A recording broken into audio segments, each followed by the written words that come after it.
It's me, Skylar. How have you been? I've been super, in case you're wondering. How long has it been since last we spoke?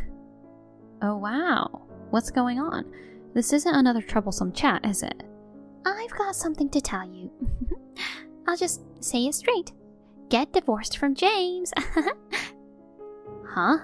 Why? I don't understand. Oh, you don't know.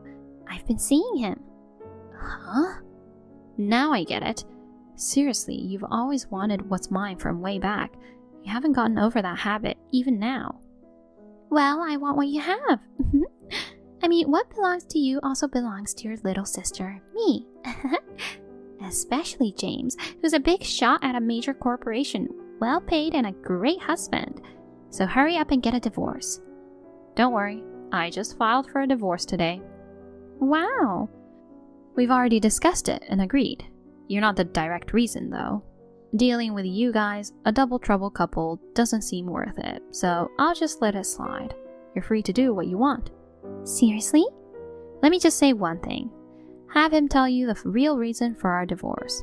I don't want to be involved with you guys for sure. Aw, he was smoothing things over for my sake, huh? This is what it means to be loved. You've always been a loser.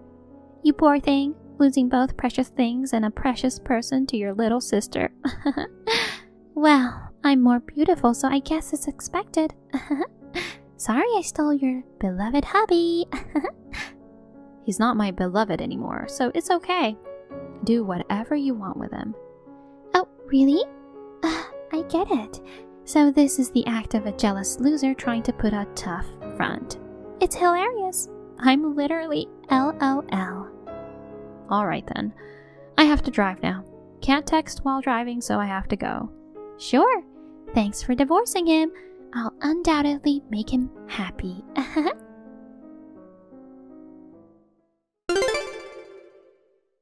Hey sis, did you receive my wedding invitation? Yeah, I did. You somehow managed to find out where I live, huh? I'm sure I haven't told our parents, who always side with you, you know. How did you find out? Oh, that. You send birthday cards to Grandma, right? I remember that, so I sneaked into her house and jotted down the address. She still kept her side door unlocked, so I could walk right in. You're casually admitting to trespassing, and rummaging through her drawers and jotting down the address on the sly is crossing the line. Seriously, I always knew you lacked common sense, but this caught me off guard a bit. Whatever. Because of that, I managed to send the wedding invitation to you. I'll show my happiness to the loser. I'm not coming. Why? I don't even get the point of being invited in the first place, but I physically can't make it anyway. Physically? I'll respond with a decline on the RSVP. Thanks for the invite, though. No way! It's a wedding meant for me to proudly declare my victory as a woman over you. If you're not there, I won't get to see your jealous loser face going crazy with envy. That's what will make this wedding fun. I couldn't care less. Bye. Oh, wait! It's a done deal that you're coming as a guest, so I'll definitely reserve a seat for you. Don't make it left empty and embarrass yourself by not showing up.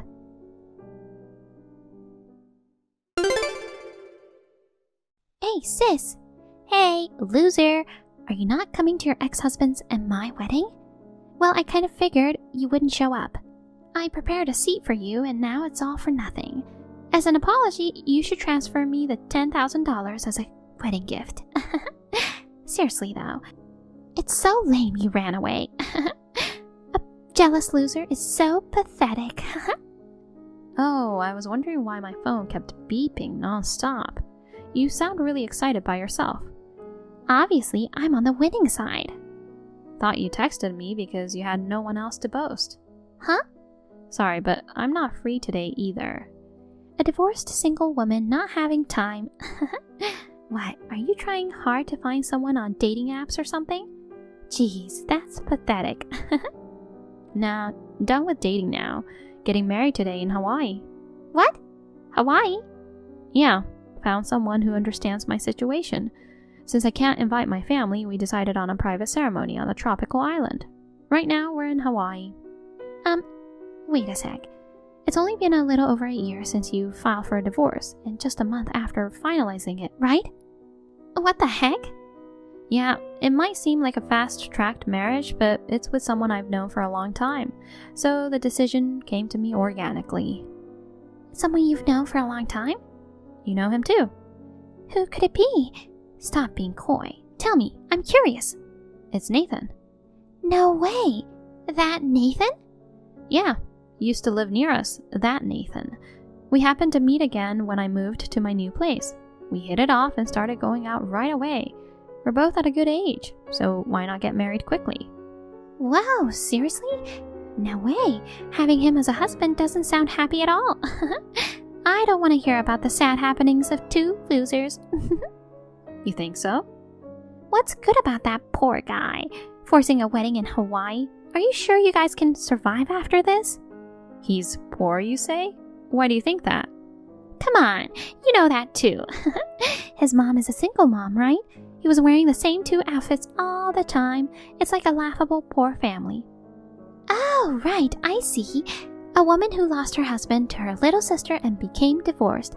He seems to be the only option, huh? Were you desperately looking for a partner to compete with me? And ended up settling for a dirt poor Nathan. Is that it? His mom isn't a single mom. He's the grandson of the founder of X Corporation and the nephew of the CEO, you know. What?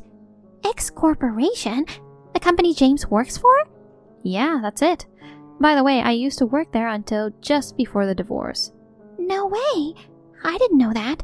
That's gotta be a lie. His dad had been on an overseas assignment for X Corporation for a long time. Actually, he and his mom wanted to go with him. But at that time, there was someone in the family who needed caregiving, so his dad went alone. It might have seemed like a single-parent household in your eyes. Then why did he dress in the same two outfits all the time? It's just that both he and his mom were not bothered about those things. Anyway, he did have good hygiene. He knows how to dress appropriately when the situation calls for it. Wait, this can't be. Does that mean you hit a jackpot after divorcing James? I'm not marrying him with that intention for sure.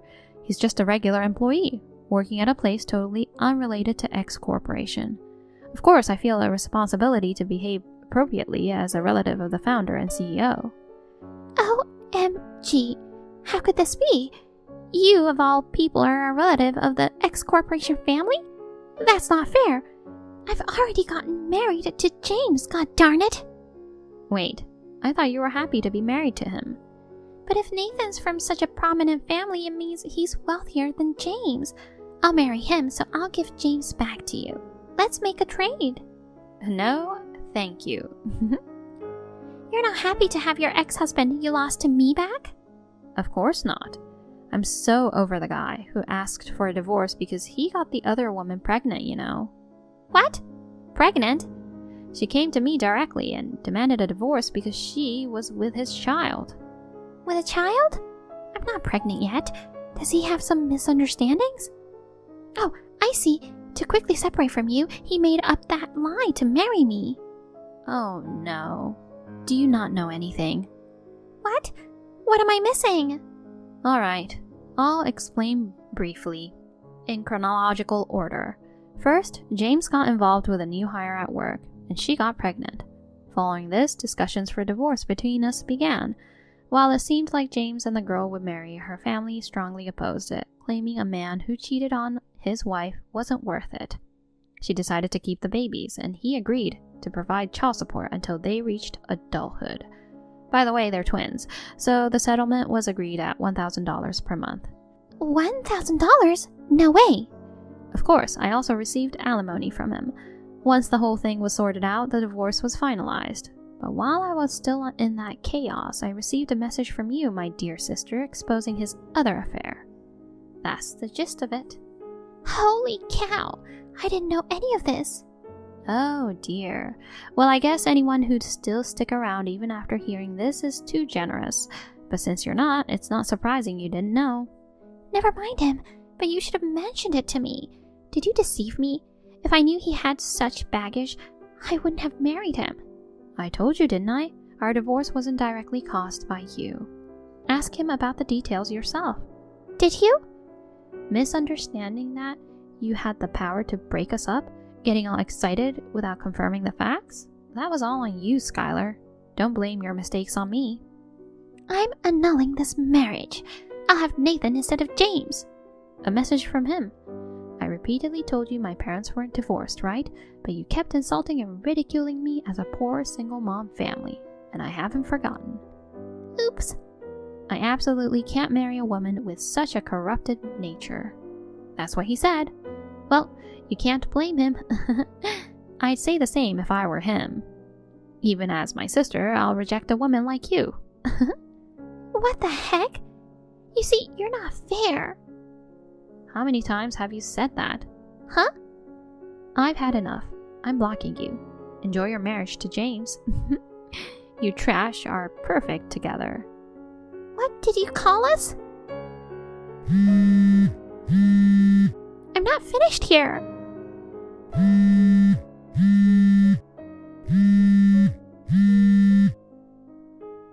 You're being totally unfair.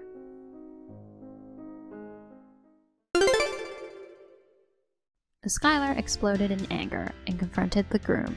It turned into a chaotic scene, leading to the cancellation of the wedding. They reached the decision to annul their marriage, but there was a huge dispute over cancellation fees for the wedding and compensation. Furthermore, when Skylar went wild at the venue, she damaged their property. In the end, she ended up burdened with a debt exceeding $30,000. I've long severed ties with my family, but I happened to hear about this through gossip. Couldn't help but burst out laughing.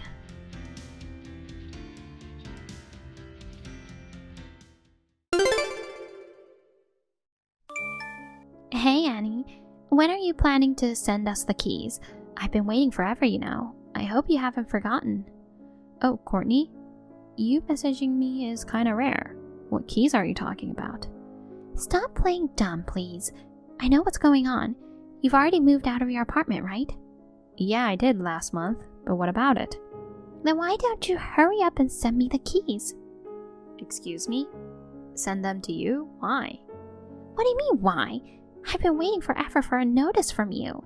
Don't leave important stuff like that hanging and be more on it from now on. Just because you're my sister-in-law doesn't mean I'll let things slide, you know? I've got stuff I can and can't let go. Wait, so you're saying you and Shaw want to move in there now that it's vacant? Obviously, our apartment is too cramped to think about when we have a kid. And your parents want to enjoy retirement by themselves, so they don't want to live with us. So naturally, it means we'd move into that apartment, right? Hold up. I mean, if you had mentioned this beforehand, it'd be different, but this is news to me. Why are you talking about it like it's been decided? Well, of course! It's not like there was a need to specifically tell you, right? Yes, you should have discussed it with me first. I already found the next tenant.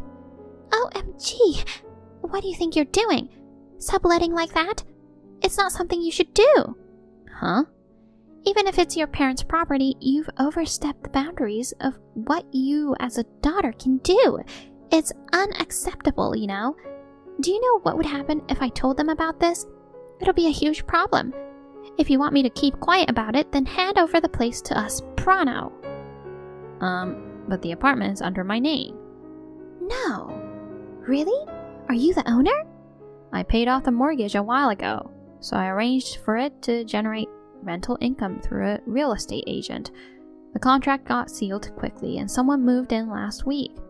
Wait, what? What has Sean been telling you? He should have known about the ownership. I know you guys are my family, but I can't do much if you don't say anything. Wait, you're not coming to me without discussing it with him, right? If that's the case, wouldn't that be a huge problem? I've been talking about wanting to live in that apartment for a while now. Every time I did, I was told there was no harm in consulting you about it. I understood it as just waiting for you to move out rather than asking you to leave. That'd be kind of rude, you know? What kind of interpretation is that? His kind, you know?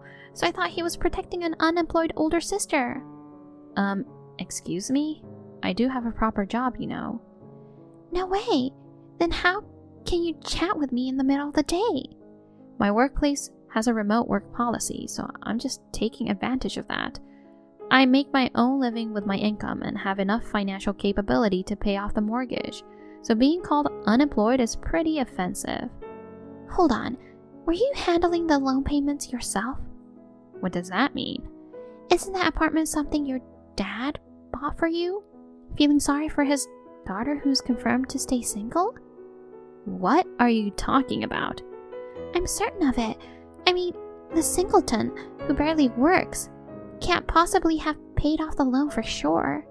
That property's under your dad's name and it's supposed to be inherited by Sean, the eldest son, in the future, right? So, if you move out, we should be able to live there rent-free. That's the deal, isn't it? You're lying to get rid of us, aren't you? Courtney, from everything you've said so far, the image you have of me is a spoiled daughter who had her parents buy her an apartment, and she's pitied by her family as an unemployed freeloader. Is that it? Well, You think I can't get married, but actually, I'm moving in with my fiancé. Wait, that's true? Oh, I see. So basically, you heard about my fiancé, but you decided it was a lie, huh? Guess I'm not really trusted. Oh, it's just that... How badly did you think of me as a failure? I mean... You didn't believe anything my parents or Sean told you. Even though we meet only a few times a year, you looked down on me way too much, didn't you? Well, you're 32 now. At that age, I didn't think you had enough money to buy an apartment. I thought you were just protected by the family to the extent of telling such big lies, which meant that all those stories about being successful in life were lies. You were just showing off because you were a single, unemployed loser. I have a specialized job that corresponds to that level of income. If you had so many doubts, why didn't you just ask me directly? I believed everything was a lie for sure. Even if I asked, I thought I'd just hear some boasting by a loser, so I didn't think there was any point in confirming. I'm just exasperated. I have nothing more to say. I'll speak to my family about this, okay? Why? Because if you look at it from a different angle, it can be interpreted as not trusting your own husband and his parents, you know? It's at a level that can't be overlooked, so I have to talk to them. Plus, being this much belittled is upsetting, and I'll make sure Sean teaches you a lesson. Stop it! He's going to be furious with me. Instead of just being scolded, I might even face divorce. Maybe that's better for him. It doesn't matter if you guys divorce or not. I'll have nothing to do with you from now on. Annie, please, I'm begging you. This might lead to divorce. I have nothing to say now. Please, don't contact me anymore. Wait, Annie!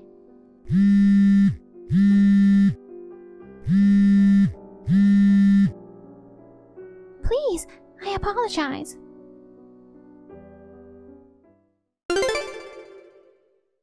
I took a screenshot of our exchange and sent it to Sean and our parents. Sean, who's been grappling with her excessive conduct, takes this as the final straw and decides to end their marriage. My family has cut ties with the disruptive person, Charlotte. I'm now leading a pleasant life in my new home.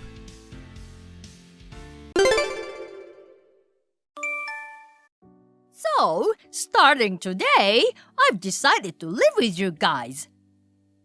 Excuse me? Sorry, I don't get it. Come pick up my stuff right now. Don't refuse me. You're my daughter-in-law, and I'm your mother-in-law. Be here within an hour. I'd love to pick your brain about this, but I'm at work right now. Work is more important than me, huh? I'm telling you to come. Daughter-in-law, you should prioritize and obey what I say above all else. Your sudden request is just too inconvenient for me. I'm letting you live with me. You'll be the luckiest daughter-in-law in the entire country. I never heard anything about us living together. No need to tell you. Everything goes my way. You're the daughter-in-law, and I'm the mother-in-law. I'm like your parent. Wait, are parents supposed to be like all-powerful gods or something? Are you from a different world? It's very different from the present-day norm. Aren't you living with Davy's family at your home anyway? Right, But I'm not an old-fashioned mother who only dotes on her eldest son. So just be quiet and come and get my things. You have no right to oppose me. You are not in the position to speak with such arrogance. Seriously? What you're saying is kind of outdated, isn't it? People who really say things like, your mother-in-law's orders are absolute, still exist nowadays, huh? I thought it was just a story from some Asian countries. What are you blubbering about? Are you trying to defy me? Anyway, I've already made up my mind. Come get my stuff right away. That's it. Please don't wrap this conversation up on your own. Anyway, it's impossible for me today. I'm out of town for work, so I'll be home late too. You'll be late? Then what about dinner for Tobias? He can make dinner tonight. He's getting home early. He's cooking? Unbelievable! That's unthinkable! Huh? He's terrific, you know, especially with Italian cuisine. I can't compete with that. That's not my point. You are making him cook. That's just not right at all. This is unbelievable that you, as a wife, don't even prepare dinner. I see that you require quite a bit of education. We really need to start living together right away. It's the duty of the mother-in-law to educate the daughter-in-law after all. What's with this sense of mission? Do you have savior syndrome? In this day and age, it's common sense for dual-income couples to share household chores. The idea that housework is solely the woman's responsibility is outdated. My room would be the biggest one with a TV and AC, okay? That has nothing to do with what we're talking about. That's the living room, by the way. Please don't try to occupy it. Then, which room is going to be mine? It's a one-bedroom apartment, you know. We only have our bedroom left. What? So, we'll sleep 3 in a row like sardines? I refuse. I refuse too.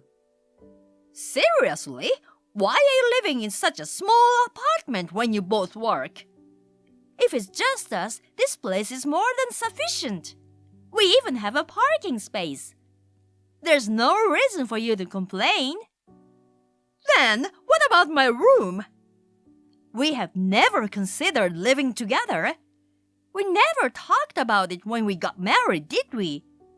Instead, you said not to rely on you as the second son, right? And now, suddenly, you want to move in with us? It's nothing but trouble. Wasn't it a plan not to live with the second son?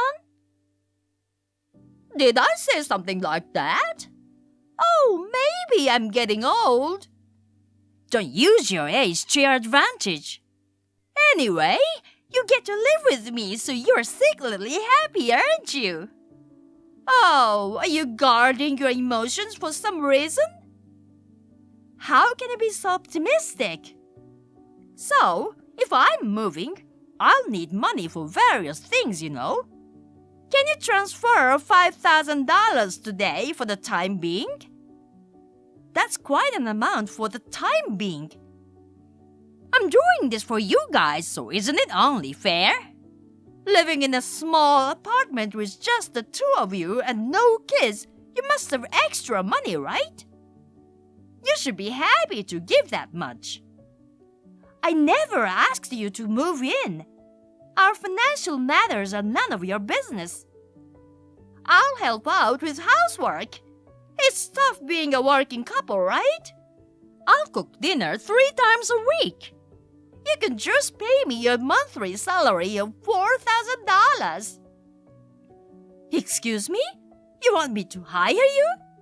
And $4,000 is almost the same as the starting salary for a full-time employee. We are not running a business here, you know. Well, if I do it for free, you'll feel obligated, won't you? If we don't live together, there's no need for that anyway. Whatever you say, I've already decided. So, come pick up my stuff soon. I told you no.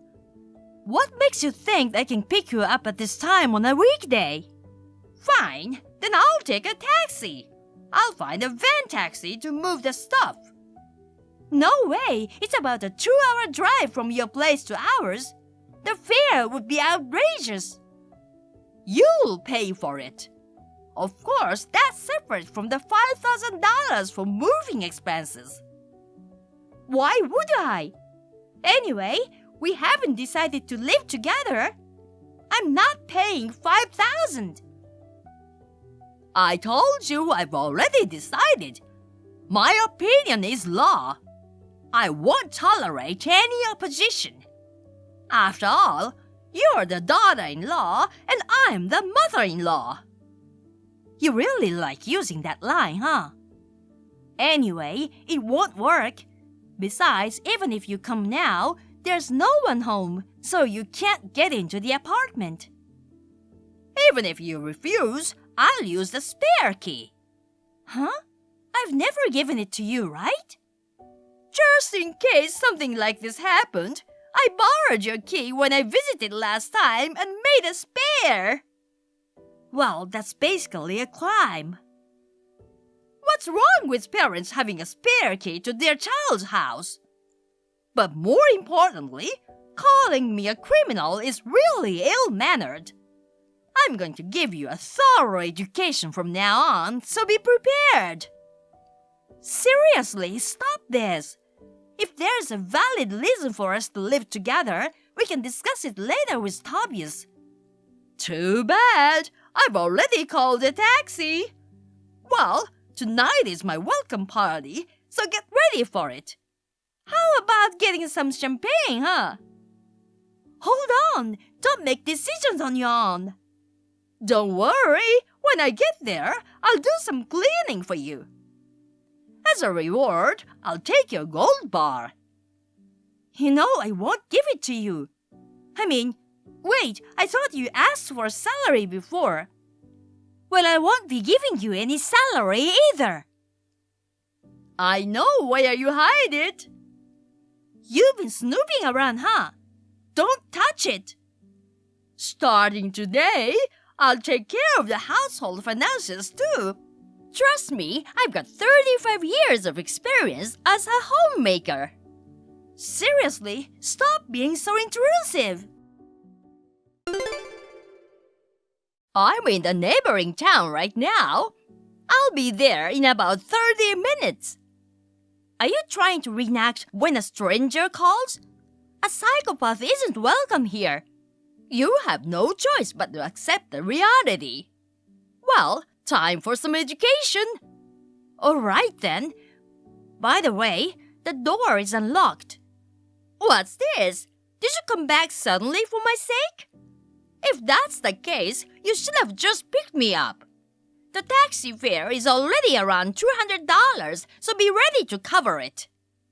Well, I assume you have that much. I came all the way here for you. Why do I have to pay for it? In fact, you should be grateful and give me an extra. I don't even feel like arguing anymore. Right. It's pointless to go against me. After all, you're the daughter-in-law and I'm the mother-in-law. I'm tired of hearing that, by the way. Also, I've got a lot of stuff, so you'll be the one to carry it. Sounds like you do have a lot of stuff. You even brought the ATM cards and credit cards of David and his wife, and they're safe, right? Huh? What are you talking about? You suddenly came up with the idea of living together, so I suspected something was up.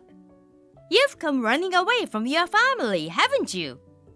You've been using not only your husband's savings, but also David's and his wife's. You pretty much had free reign, right? And now you can't stay there, so you're seeking refuge at our house. I wasn't kicked out. Besides, managing the household finances is the job of a homemaker like me. It's my choice how I use the savings. They were causing such a fuss about it, so I left them. I bet they're in chaos now, with no one to manage the household. I mean, you spent almost $100,000 in a year, right? That's impressive. And when they found out about that, you took all the remaining savings. It's so over the top that I couldn't help but laugh a bit. I've been in charge of managing the family finances for a long time. Their money is basically mine too. What's wrong with me using it as I please? Your savings are also under my management, so it's only natural for me to use them as a reward. Wow, that's quite a statement. I can relate to none of it. What did you spend such a large sum on?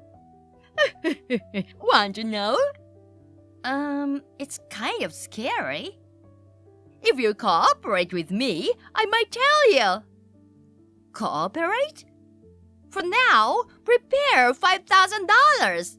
Then I'll tell you. If that's the case, I'll pass. I'm not interested. Hey, listen! It's a chance to become rich. By depositing $50,000 every 6 months for 3 years, you'll get back 10 times that. I've already deposited twice, but I'm short by $5,000 for the third one next month. I still don't quite get what you are saying, but it sounds vaguely familiar. Oh, you've heard about it too? In that case, let's seize the opportunity to make a fortune together. So, if you pay $50,000 every 6 months over 3 years, you'll get 10 times that back. In other words, you'll get $3 million. I've got a rosy retirement waiting for me. Once I have $3 million, maybe I'll even buy a luxury condo and leave Sam. There's no way that's true. Oh, I remember where I heard it. You should really consider getting the money back. Your understanding is truly disappointing. Money doesn't magically multiply without conditions, you know. If you can't pay every year, they confiscate the full amount and you can't cancel it midway. Huh? What do you mean by confiscate? The company that does this is called Muscle Hustle, right? Yeah. It was in the news recently, you know.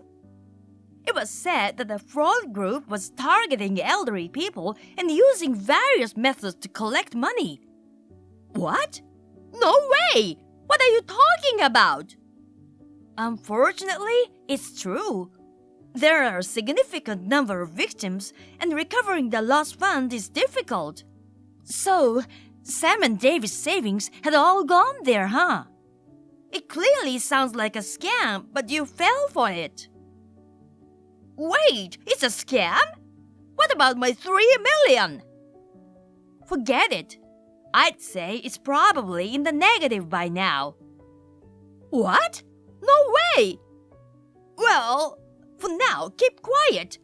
If this gets out, it'll be a huge problem. I'm afraid I don't want to become an accessory to theft. So, I reported you to someone scarier than the police. Huh? Whatever, it's too late. I've arrived at your apartment. Locking the door won't help. After all, I have a spare key.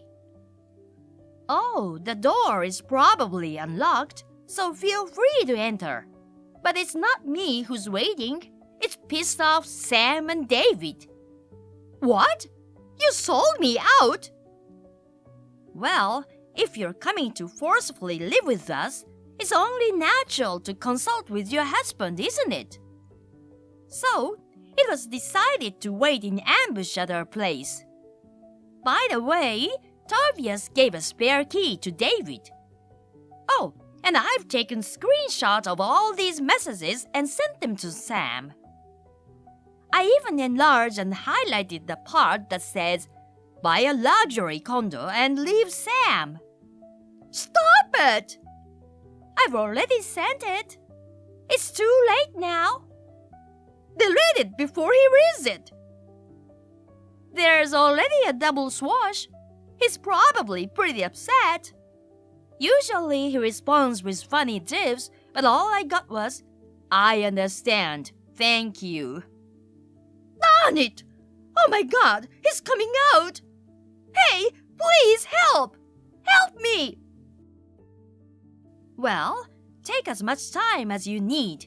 I actually wanted to observe, but I'm at work. Good luck! Wait! Help me! Please! Tamara was caught by her husband Sam and eldest son David. While it's true that she fell victim to a scam, her decision to spend the money without telling anyone and then attempt to take out all the remaining savings left both of them furious.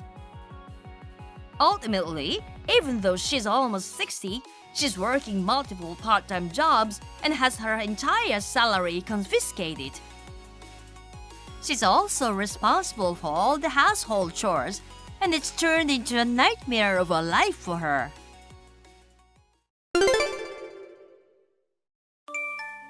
Hey, what are you doing?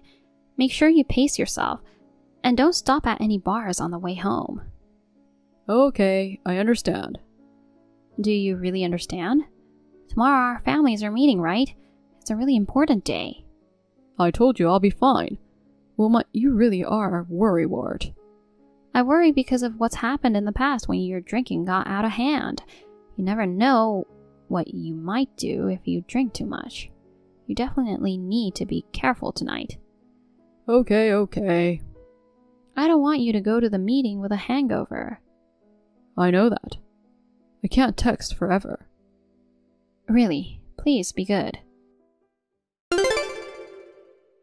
So I don't need to tell you. Kelly, the family meeting, you were supposed to be at the restaurant at 11:50. You know we have less than 10 minutes until our reservation. We've already arrived at the restaurant and are waiting to be shown to our table. It's you and I that are getting married. It's meaningless without you. Yes, I understand. I thought it would get messy and noisy if I called you too soon, so I didn't call you on purpose. Maybe it's time I tell you the truth. Huh? What do you mean? I feel bad about canceling at the last minute like this. I'm having a baby, so I'm not going. What? I mean, my ex-girlfriend Ruth is pregnant with my child, so I'm canceling. What? Pregnant? Wait a minute. That's a terrible excuse for being late. It's not that I'm late. It's that I'm not going. If she's pregnant with my child, then I have to take responsibility as the father, and I should put Ruth first, not you, right? You understand that, don't you? Isn't it strange that you're asking me to agree with that statement? But in the world of common sense, it's a no-brainer. Your ex-girlfriend who's pregnant, or your current girlfriend who hasn't even met your parents yet. Which one should be prioritized? If you want, why don't we take a street poll and ask? I'm sure there would be a lot of people who would say that Ruth should be given priority, right? So I'm just saying, it's absurd to ask me, the fiancé who had a promise to marry you, about this. In the first place, you have no common sense when you have a relationship with another woman while you have a fiancé. You see? This is the kind of hassle I thought it would be, so I decided to tell you about the pregnancy at the last minute. Huh? Hey, could it be the reason you said you were going out for drinks and didn't come home is because... Oh, you figured it out? That's right, Ruth told me she was pregnant, so we were celebrating.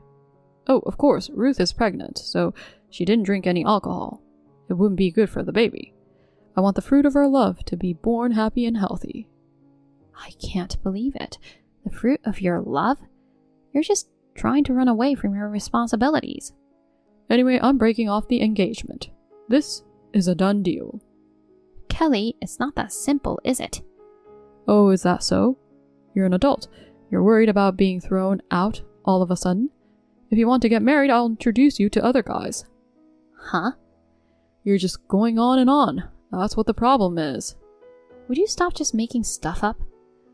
Well, I'm sorry, but women after 30 are barely marriageable. and there's not much time left. You're afraid I'm going to leave you, and you're going to be single forever, aren't you? You're not very pretty. You don't know if there's anyone who'll take you, right? I've had enough of this. You've stepped on me so much. I wouldn't ever think of marrying a man like you. Oh, well then, I'll just say that our engagement has been called off. It's not done yet. Hmm? I want compensation. Ah, there you have it. Well, okay, tell me the amount later. I talked to Ruth, and we've decided to get the marriage license by the end of the day. I'm glad you understood without any problems. Of all people, that Ruth. That's right, that Ruth, the popular, fun-loving girl. I'm really happy. That's not what I meant, but whatever. Don't come crying to me later. Huh? I'm amused that you're still so stubborn. I'm not going to cry. It wasn't my baby. What? Kelly, a year has passed and now what? Wilma. What? You write like you're crying and screaming. That's exactly what I'm doing. Huh? It wasn't mine. Well, are you saying that the child Ruth gave birth to wasn't actually your child?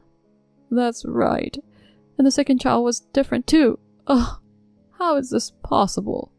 Huh? You mean another baby was born after that, but that baby had a different father too? That's right. I was betrayed by Ruth. So it did happen.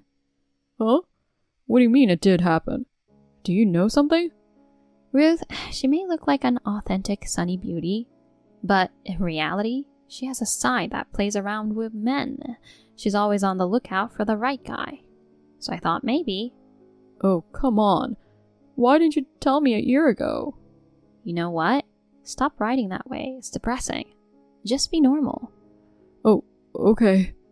So why did you text me about that? Huh? If you just want to complain, spare me. The only reason I hadn't blocked you yet was because I was just checking up on you after the engagement was called off, just in case something happened. I just happened to forget to block you. Huh? So do you just want to complain? No, Bullseye? Then I don't want to hear it, so I'll block you. Thanks for giving me just the right opportunity. Okay, bye. I'll never unblock you again. See ya. Wait a minute. I texted you because I have something very important to tell you. Something important? Let's get married. Huh? Let's start over again from that day, a year ago when we went our separate ways. I think we were young, immature, and stupid back then, and that stupidity destroyed our bond. But now Wilma, I reaffirmed my feelings for you, and I was able to overcome the ordeal of being apart for a year. And then I realized, who I really love is you. Hey? Yeah, you don't have to say it. You're remembering the happiness of the days we spent together, right? Me too, me too. I've been living in loneliness and regret it ever since that day. Wilma, the days without you were empty. I couldn't forget you. So let's start again from here, just the two of us. After a year of trial and tribulation, we can live happily ever after. Let's make up for the days we were apart. No, thanks. I'm confident that I can be the right partner of you now. I want to build a future with you. I want to bring back your smile. Excuse me? I want to walk with you again. I want to take your hand. I want to stand next to you and pledge my love and happiness. I want to draw a future with you. Come on, accept me. You're disgusting. Huh? Are you on drugs? I don't have the slightest intention of getting back together with you. Can you stop talking about yourself so much? You're giving me goosebumps. What? You're wasting my time. Excuse me? Oh no, Wilma! Reply to me. Don't tell me you really blocked me. Wilma!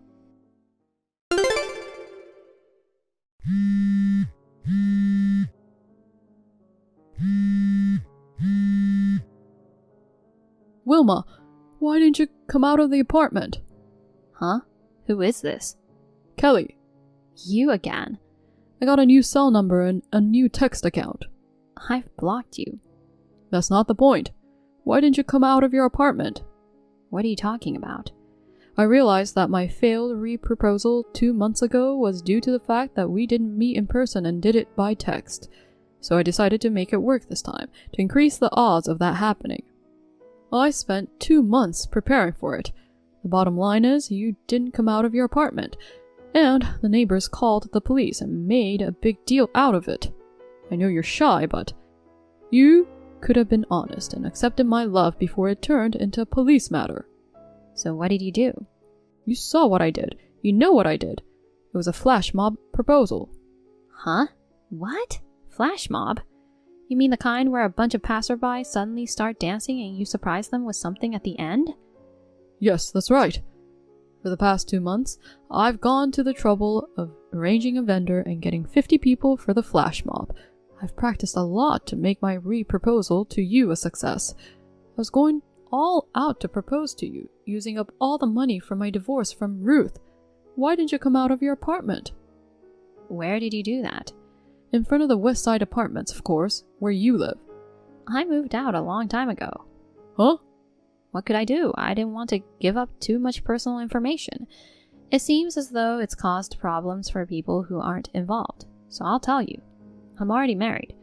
I don't have any feelings for you. Huh? By the way, I'm pregnant with my husband's child. I'm 5 months along. You're married? So you really didn't know? I figured you would have found out from mutual friends or something. Before I knew it, I was pretty much blocked by everyone. Aha. Well, that would certainly happen. You had a fiancé, cheated on her, and even had a child with your lover. And it was with that Ruth. Yeah, that's how it should be. Don't be convinced just by that. Anyway, that's what I've been up to. Please, don't leave me. Before I knew it, even my parents moved somewhere else.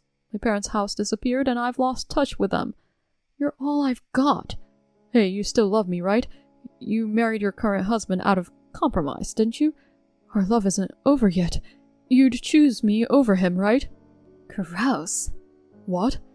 You'll have to excuse me. I'm getting annoyed. It's really bad for the baby. Wilma! You're grossing me out, so don't talk anymore. No. This just ends with me being embarrassed.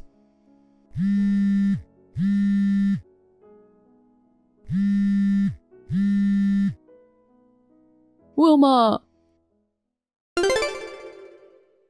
Later on, I probed a friend of mine who still lives in that apartment building. That flash mob fiasco? It was Kelly. I was astonished and laughed out loud. He had done it quite spectacularly. The wreckage of a bouquet of bright red roses, clearly the remains of the Operation Flash Mob proposal fiasco. They were just lying sadly by the side of the road. According to the information that miraculously came to me afterwards, his parents indirectly intervened with Kelly, who quit his job and retreated to his home because of the fiasco, which was so embarrassing. They threw him in a civil engineering company as a live-in worker. They pushed him into a black van that picked him up, crying and sobbing. Well, I honestly don't care as long as he doesn't show himself in front of me for the rest of my life. I have my son safely and I'm doing my best to raise him now.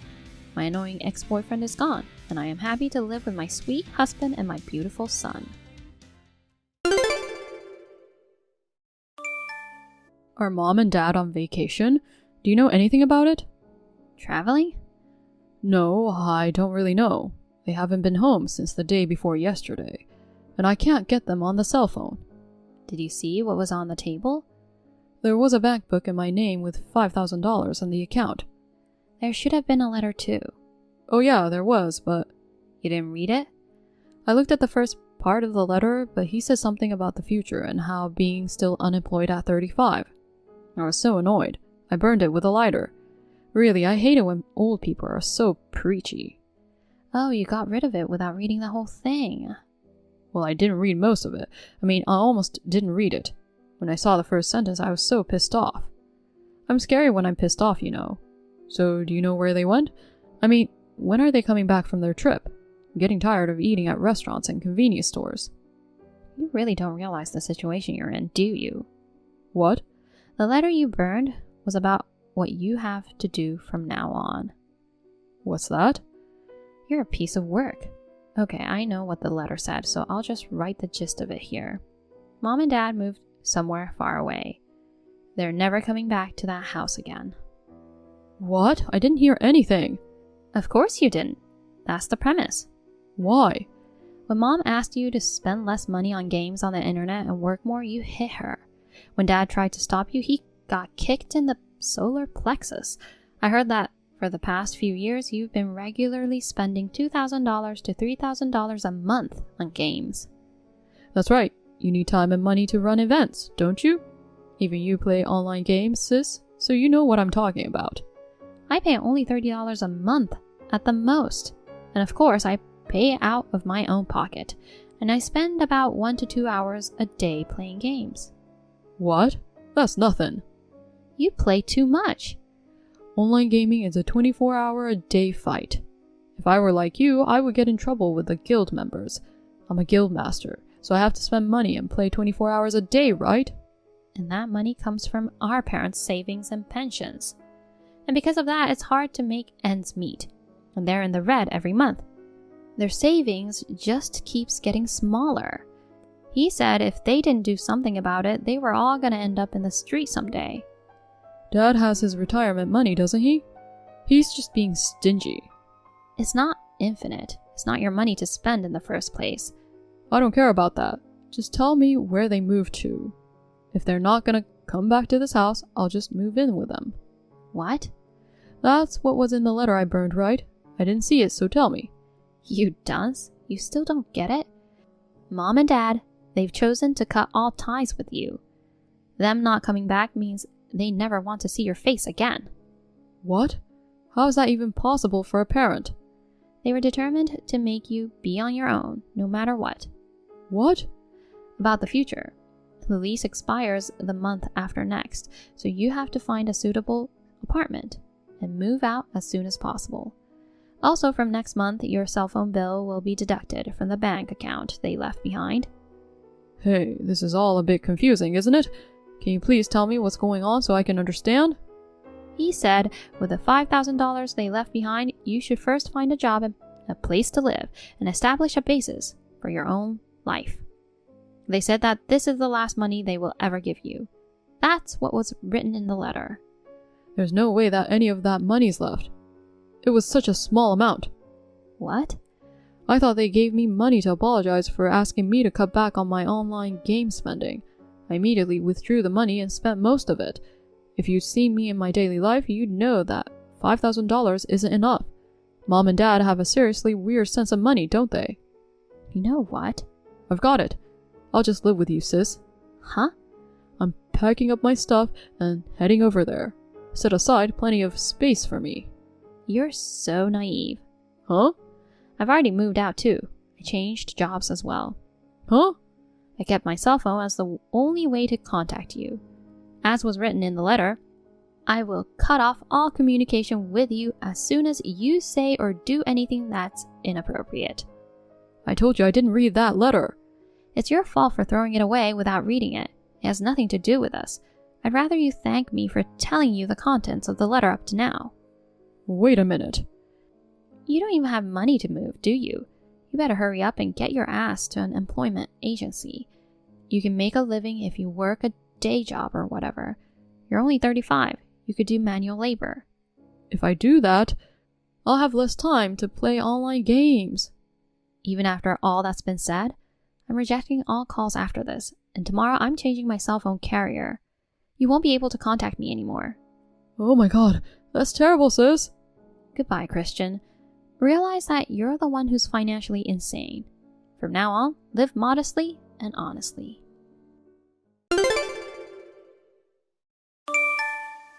Kendall, listen! Your husband's such a great guy! Oh, you think so? What's up with you all of a sudden after a long silence? I have big news for you, my BFF! I got Levi!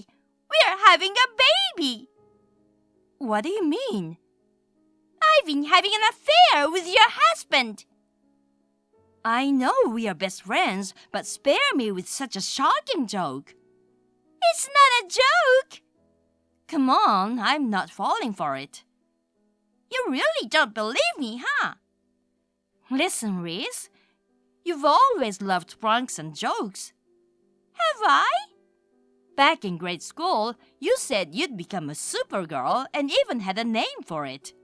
Atomic Reese. Don't bring up my embarrassing past. You were called that for quite a while. I thought you liked it since you seemed to be so into it. At first, it was cool, but then I got embarrassed really quickly. I just remember, in middle school, younger ones used to call me Reese the Geese behind my back. Thanks for the sudden revelation. I had no idea people disliked you. Poor you. I was actually well liked. But let's not dwell on these memories now. Right, what were we talking about?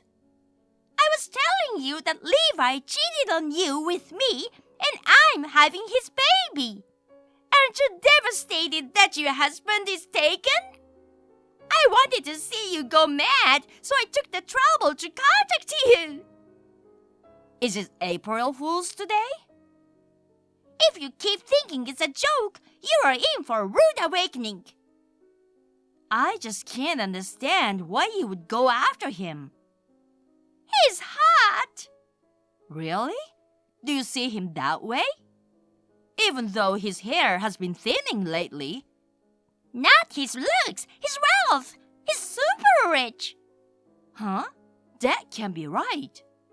How long are you gonna pretend? There's mounting evidence. Detective Reese, what do you know? Look up in the sky and tell me what you see. Stop quoting Sherlock. You betrayed me. I betrayed Atomic Reese of all people?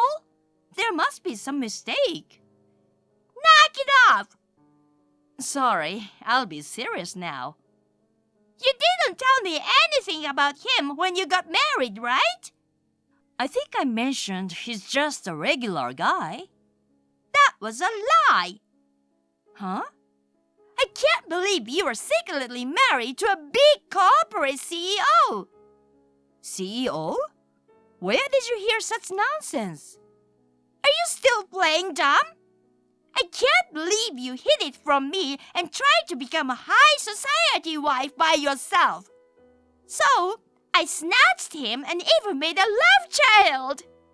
This is the punishment for trying to get ahead of the game. Hold on, I really can't see where this is going. It's your fault for keeping it a secret. I never betrayed you, you know. Whatever. I hear you're vacationing overseas alone right now.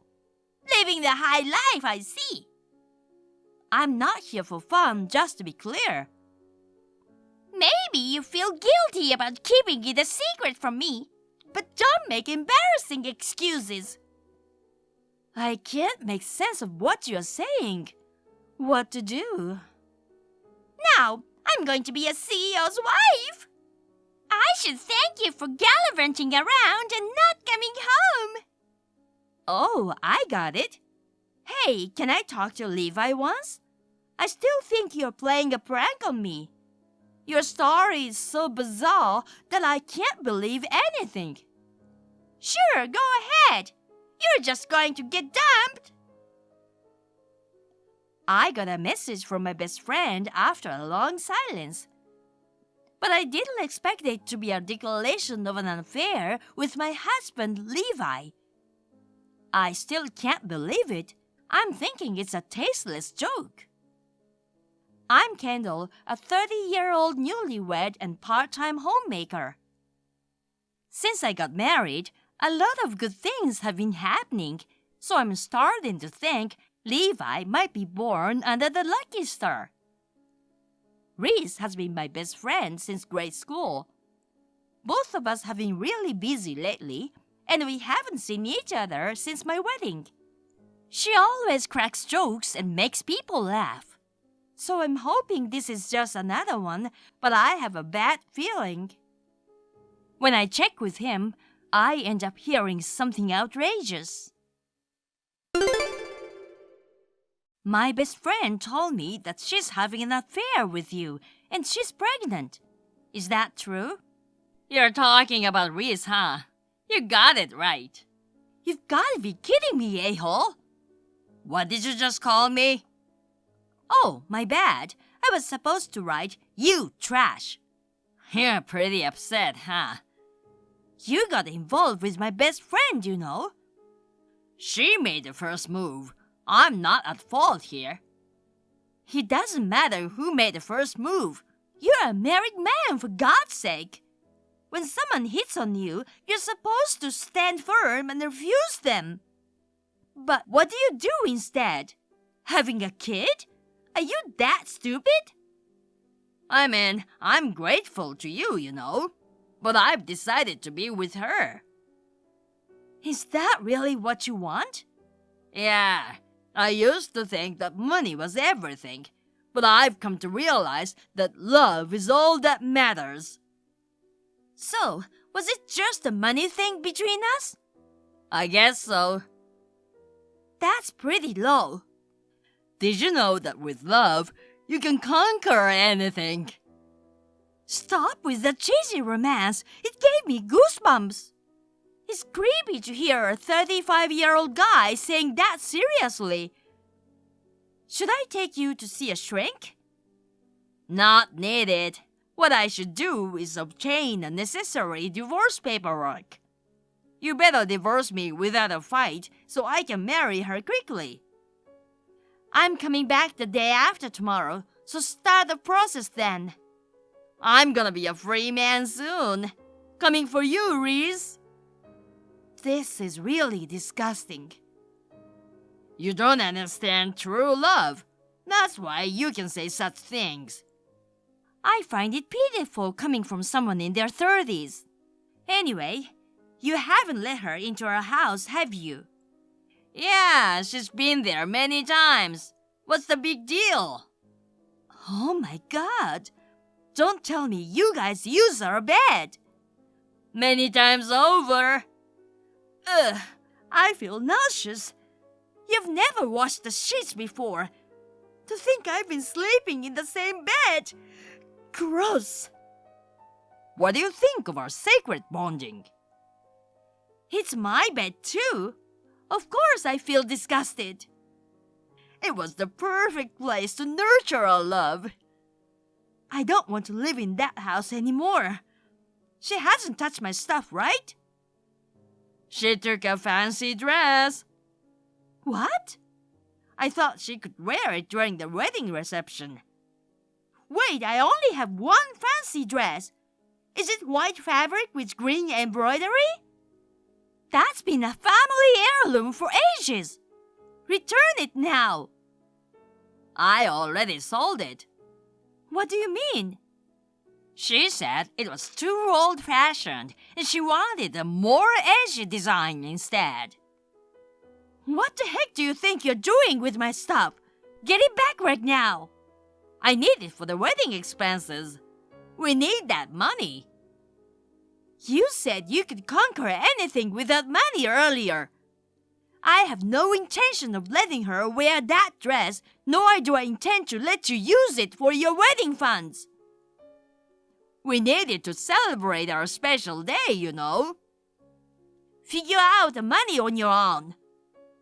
I'll invite you to the wedding, so don't make a fuss over it and just contribute happily. Stop it! Buy the dress back right now. Reese is calling me, so don't contact me again. She might think I'm cheating. You're a cheater. What's going on? Levi's not a CEO. What are you talking about? Don't play dumb with me. You said he was the CEO before. I've never said that.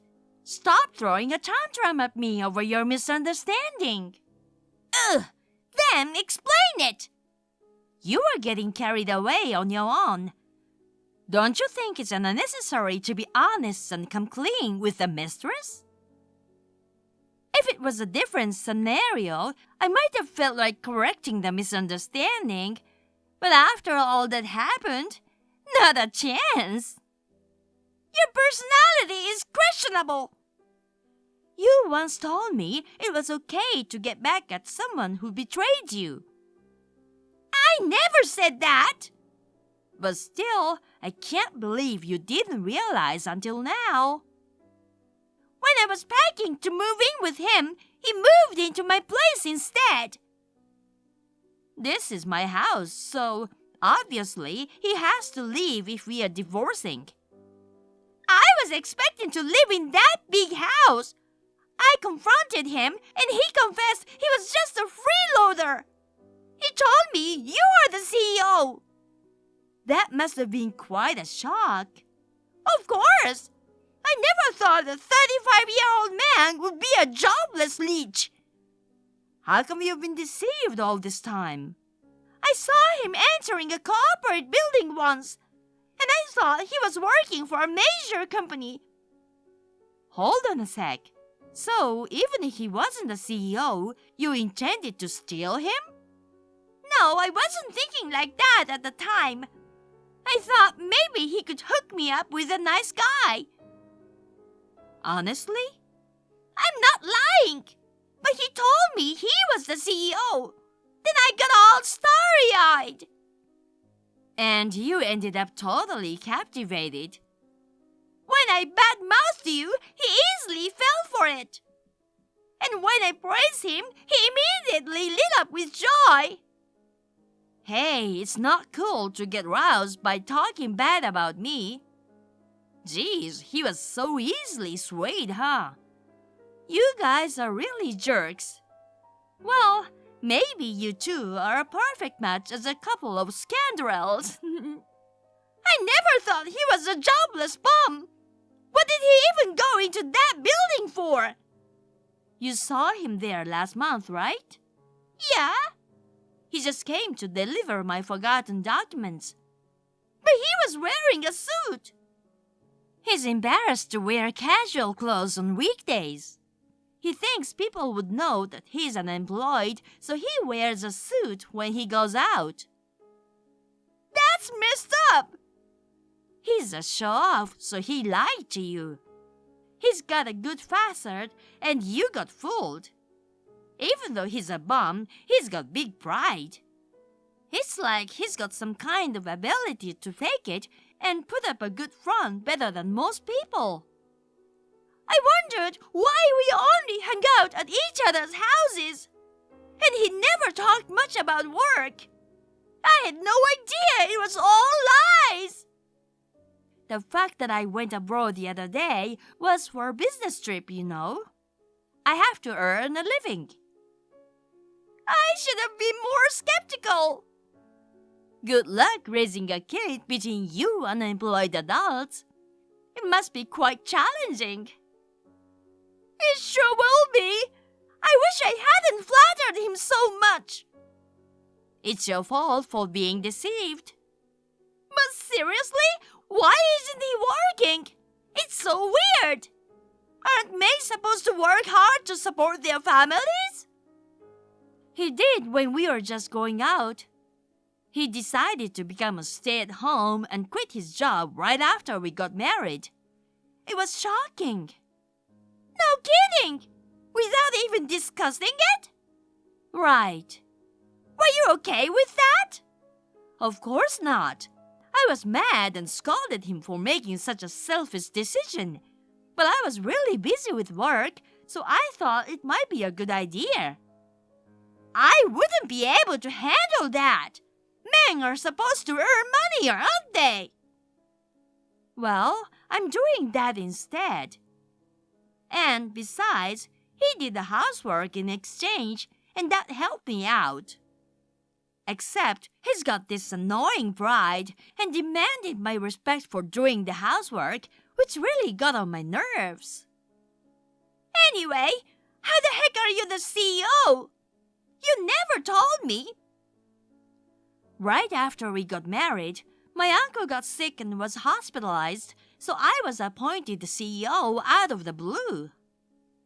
After that, the business started booming, and within a year, it grew significantly. Come to think of it, it wasn't that successful a company until last year. I used to think Levi was my lucky charm that brought lots of good luck. That's why, even though there were some things that bothered me a bit, I was putting up with him. So, he was your leprechaun. He's got some Irish blood, right? It turns out he isn't the little mischievous creature, but just a lousy freeloader. He was slacking on the housework recently, too. He has no good qualities, then. Come to think of it, I really don't need him. That's why I'm so grateful to you for taking him off my hands. I don't want him. I'll return him. I don't accept returns. Besides, we've already started our divorce procedures. Geez, why did I get pregnant? I'm so stupid. I have an even worse story. Can I share it? No, I don't want to hear it. I'll make him pay alimony. That's impossible. He doesn't even have savings. You're gonna have to help him out. I don't have a job or money. You guys are on the same boat, so support each other. I'll dump him so it won't be my concern. I doubt that he would let you go so easily. He seemed to be head over heels for you. But when I think about alimony, I don't think we'll get anywhere if we talk about it between us. I'll add the bump too. What the heck? Don't interrupt my sweet moments with Reese. Oh my, I've been enduring awkward moments here. It's quite amusing that you sound like you have no idea what's really going on. Let's split up, Levi! Why? I can't make a living with an unemployed partner! Just because you don't work, not only is your hair falling out, but your love life is withering away too. Poor you. You're one step away from the bald mountain. We are not talking about my hair right now, and I'm gonna find a job. Everything will be fine. Even if you get a job, it doesn't matter if you're not a CEO. But what about the baby? Well, raising a child alone would be tough. You love kids, so you'd want to raise them, right? It's only a year without a job, so maybe he can manage to find a new job. Wait, I forgot that he's pretty incompetent when it comes to work. No way!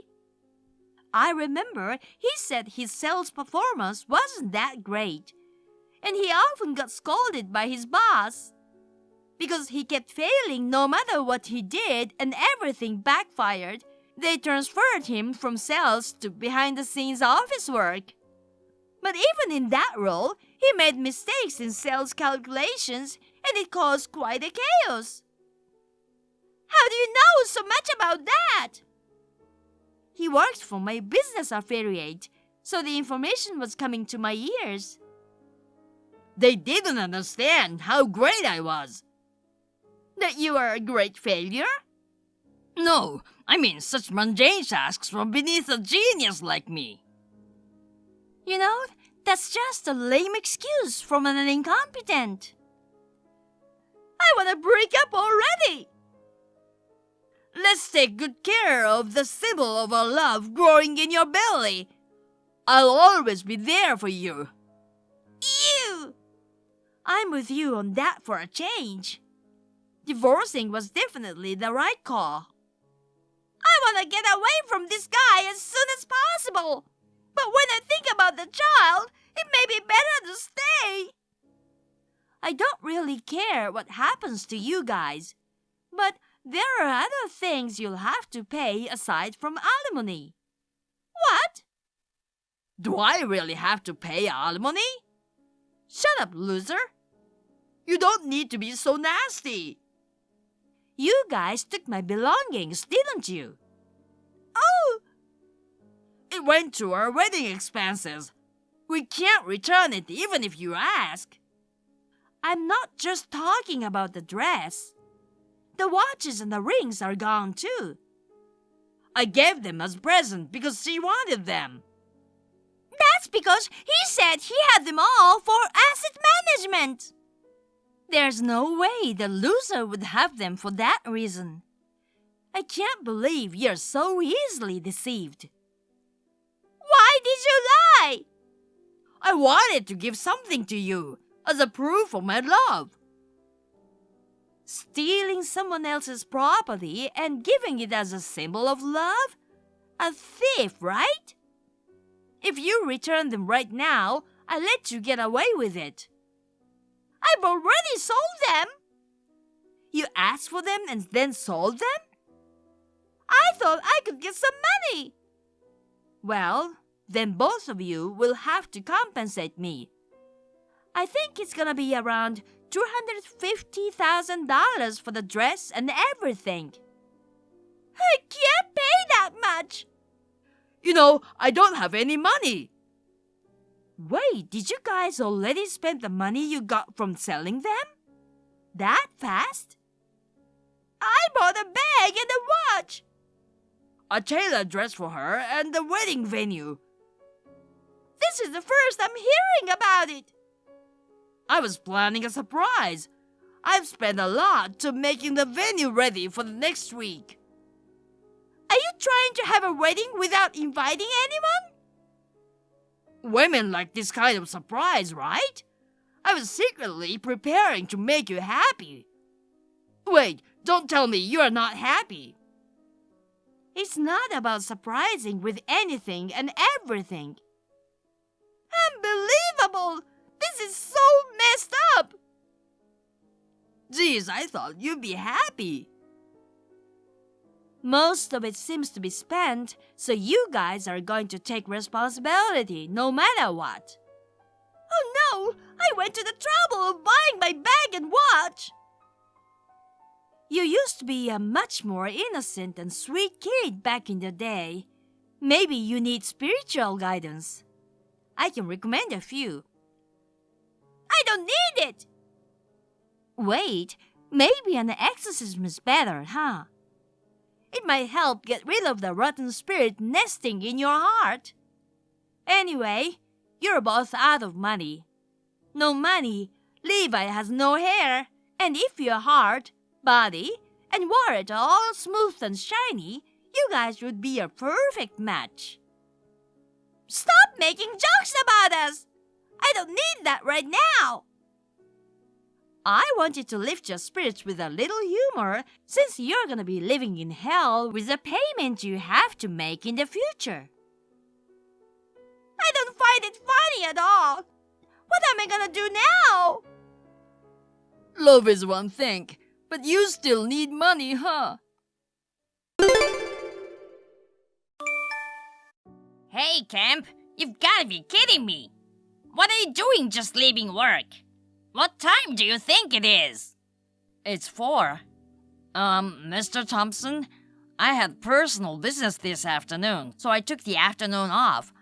Didn't I tell you? I don't give a shit about that. Come back now.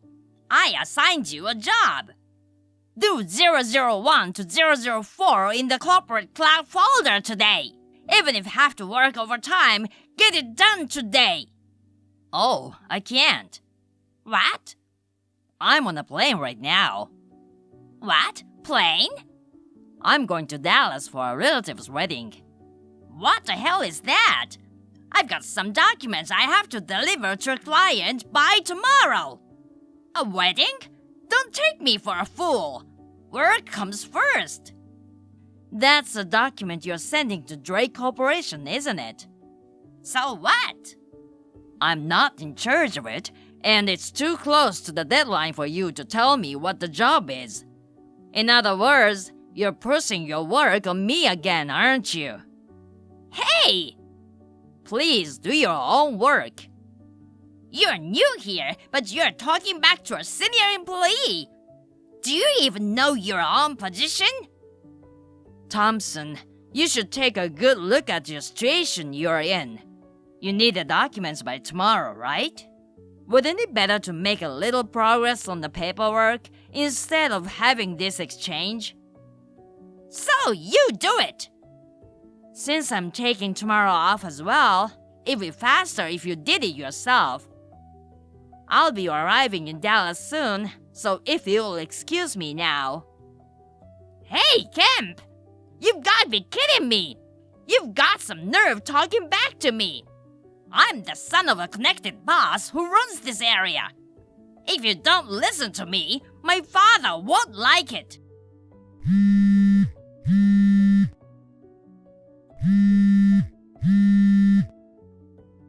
Hey, man! You haven't read my messages! You've got to be kidding me! Emily, did Thompson dump his work on you? Oh, Mr. Kemp. Yes, sir. I'm still at work. He said there's some paperwork that needs to be done by tomorrow. It looks like I'll have to work overtime again today. I see. Damn that guy. He's only been with the company 3 months longer than us, but he's got that attitude. Anyway, I left work early, so it looks like the burden was put on you. I'm sorry. Don't apologize like that. As I recall, it was a relative's wedding, right? You had a good reason for taking time off. You're always looking out for me. And I can't go against him because I'm a wimp. I thought I had no choice today. Emily, that's not true. Huh? People have to do their own work. Whatever that guy is, it is absolutely wrong to yield his power and try to order everyone around. In the end, you can't just go ahead with work that you haven't been instructed to do, and that will interfere with your own work. This is also gonna cause problems for the section chief and manager, who are in charge of assigning work and managing the progress of the entire department, right? Indeed, that's right. Of course, and it could also interfere with the work of other employees. In fact, aren't you stopping your own work right now to do Thompson's work? Well, yes. I was thinking of working even more overtime to finish my own stuff after Thompson's is done. Okay, then. I'm sorry I took up so much of your time texting, so I'll take care of the work that can be split up. Huh? Actually, I brought a computer that I'm allowed to take out of the office. Of course, I've got permission from the top to do everything I need to do, so don't worry. Oh, Mr. Kemp, thank you. It's the one in the clouds, in the corporate folder, right? Yes. Please do the paperwork for the folder labeled 003. Yes, ma'am. Oh, yeah, we are the only 2 people. Let's stop with the formalities. But you're 2 years older than me. That's okay. Okay, I get it. It's a little weird, but from now on, I'll keep it casual. Okay. Well, good luck with your work. Thank you, Mr. Kemp. I'm on it. Thank you, Mr. Kemp. Thanks to you, I'm done ahead of schedule. No problem. It's nothing at all.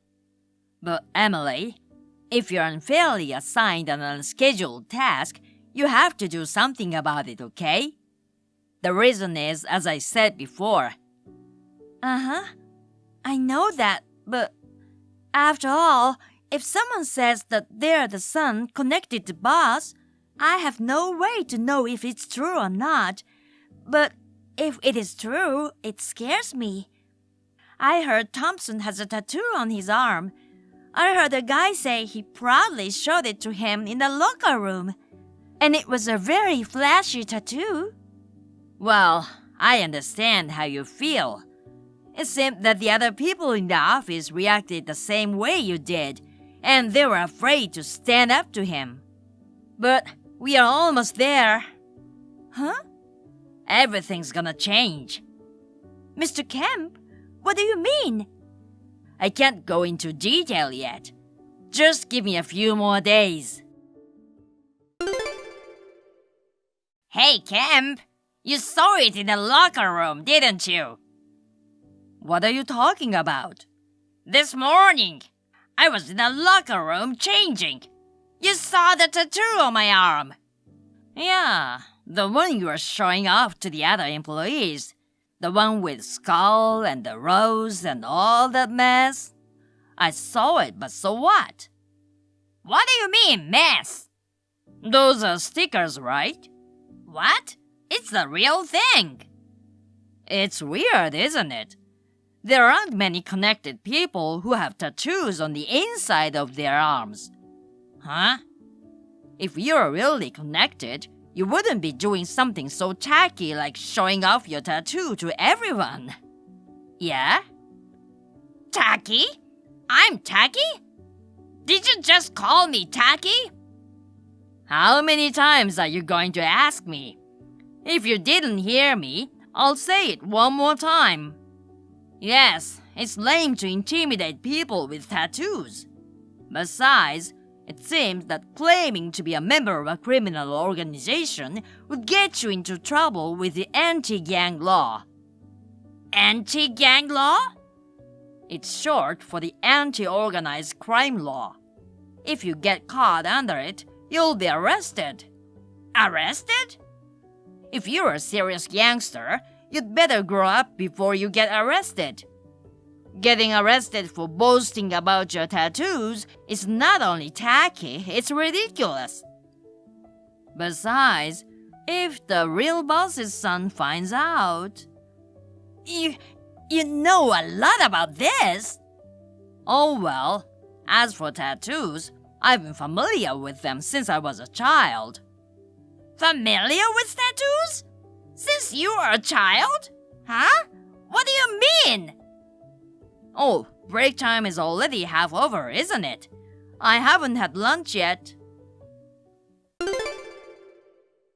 Mr. Kemp, good night. Can I ask you something? Good work today, Emily. Yes? Today, Thompson suddenly became very quiet this afternoon, didn't he? The other day, you said that everything would improve in the near future. Well, yes. What did you do? I was just curious because he changed so suddenly. It's not anything to worry about, is it? If he really is the son of a boss, wouldn't that put you in danger? Oh, don't worry about that. With what I learned from my great-grandfather who was a tattoo artist, I was able to find out that Thompson's tattoo was actually a sticker or something like that. Huh? A sticker? I just told him about the Anti-Crime Act and how risky it was to call himself connected. And the fact that he became quiet because of that is... So I'm saying he wasn't actually a boss's son or anything. Yeah, so he's been lying to us, threatening us, forcing us to work for him. That's right. I hope he continues to take his job seriously. I guess we'll just have to wait and see. I feel like he hasn't gotten over his abusive, superior attitude towards you. I don't care if he's taking an authoritarian attitude only toward me. I agree. I would really appreciate it if he could improve his attitude. Actually, there's something the president wants to talk to me about. Oh, the boss? Yes. Perhaps because he is younger than Thompson and has a calmer personality, seems to be getting disrespected and condescended to. She's asked me to take stricter action. What? Mr. Kemp, what are you? Oh, sorry. My phone is running low on juice. I'll see you tomorrow then. Oh, yes. Good night. Where are you now, Mr. Thompson? Huh? Oh, I'm just taking a coffee break. I'll be back soon. I see. I received a message from the receptionist just now. What is it? There are about 30 gang members causing a ruckus outside, asking for you. Do you know them? That's what she said. What? They're waiting for you in the lobby. What did you do, Mr. Thompson? No. There's no way I know those people. So, I guess being a boss's son was a lie after all. It's a lie! I'm really sorry about that. Can you use your influence to get those guys to leave, Mr. Kemp? My influence? You're the one who knows about this, aren't you? You know a lot about tattoos. You can handle 30 gangsters, can't you? What? I'm just a regular guy. Oh no! They're asking for you, so it's only natural that you should handle it. Please hurry up. They're waiting for you. I'm sorry. I'm actually in the bathroom, not the break room. My stomach is upset. Oh, I see. I'll take care of it. Please. I just shit my pants. Hey, Kemp! Mr. Kemp! Help! What's going on? It was the Graves! Oh, you mean those 30 people I mentioned earlier? They all showed up at once in suits, and the receptionist thought they were thugs. Of the 30, 27 were employees of the Graves group who used our multi-purpose room for training. The remaining 3 had some business with you. I asked Emily, who was with me, to take them to the company restroom. I was caught on the way to that restroom! I see. I'm glad your timing was so good because we had to make them wait. That's not good timing! Help me! Help with what? Don't play dumb with me! I'm being held by the Graves gang! The Graves group is also known as the Juvenile Delinquent Rehabilitation Facility. What are you talking about? They're just a normal civil engineering company. They're our business partner, so don't be rude. Besides, I'm sure you are not caught, but rather picked up, aren't you? A pickup? Didn't the president tell you? Thompson, you've been dismissed from our company as of today. What? I thought it was just a joke. Because there's no way she could fire me so suddenly. There's no way that young president could do such a thing. Oh, come to think of it, Thompson, you looked down on the younger president, didn't you? Huh?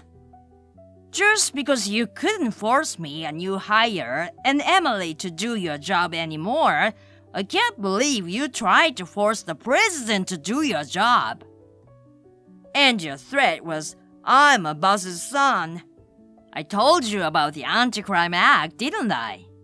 You ignored my advice, and now you're doing the same thing to the president? It's no wonder you're fired. Even so, for you were even offered a new job as a final favor, but it's not smart to say that you got caught, is it? Huh? So it was the boss who sent the Graves group. Why? The Graves group of all people? That's terrible, isn't it? Oh, yeah. I also told the Graves group about you stalking the president's sister. What? Her sister, she's still in high school, right? Legally and ethically, you're out of the picture in more ways than one.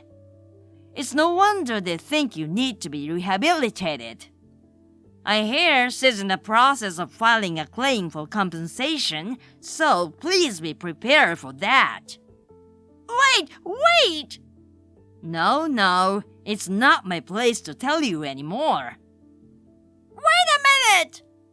Excuse me. Oh,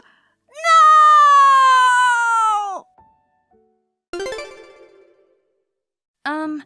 Mr. Kemp? Are you off today? Are you feeling sick? Are you tired from all the things that have happened in the last few days? I heard you had your hands full with Thompson. Oh, sorry. I'm sure the president will have something to say at the meeting first thing this afternoon. I'm back at the Graves Group. What? Mr. Kemp, you're from the Graves Group? Actually, I am. The president and I have known each other since childhood, and I heard that she was having trouble with Thompson. She was a business partner, so I asked President of Graves about it, and he told me to go check it out. I agreed. So that's how it came to be. Don't worry, we will straighten Thompson out into a real human being. Wow, I didn't realize that. Thank you for your help, even if it was only for a short time. Oh no, I'm the one who should thank you. But, I think I'm gonna miss you. What? Do you have a girlfriend? No, I don't. Then, may I ask you out to dinner sometime? I'd like to get to know you personally. Huh? What? Is that a no-no? It's not a no-no at all. I thought it'd be sad to say goodbye to you, too. That's good. Well, let's see. I'll choose a nice restaurant and get back to you. I'll look into it and call you as soon as I get off work, so just wait for me. Okay, I'll be waiting. As Thompson was taken away by a black van, a scream echoed through the air. It should be noted that his parents had given their prior consent for him to change jobs to the Graves Group.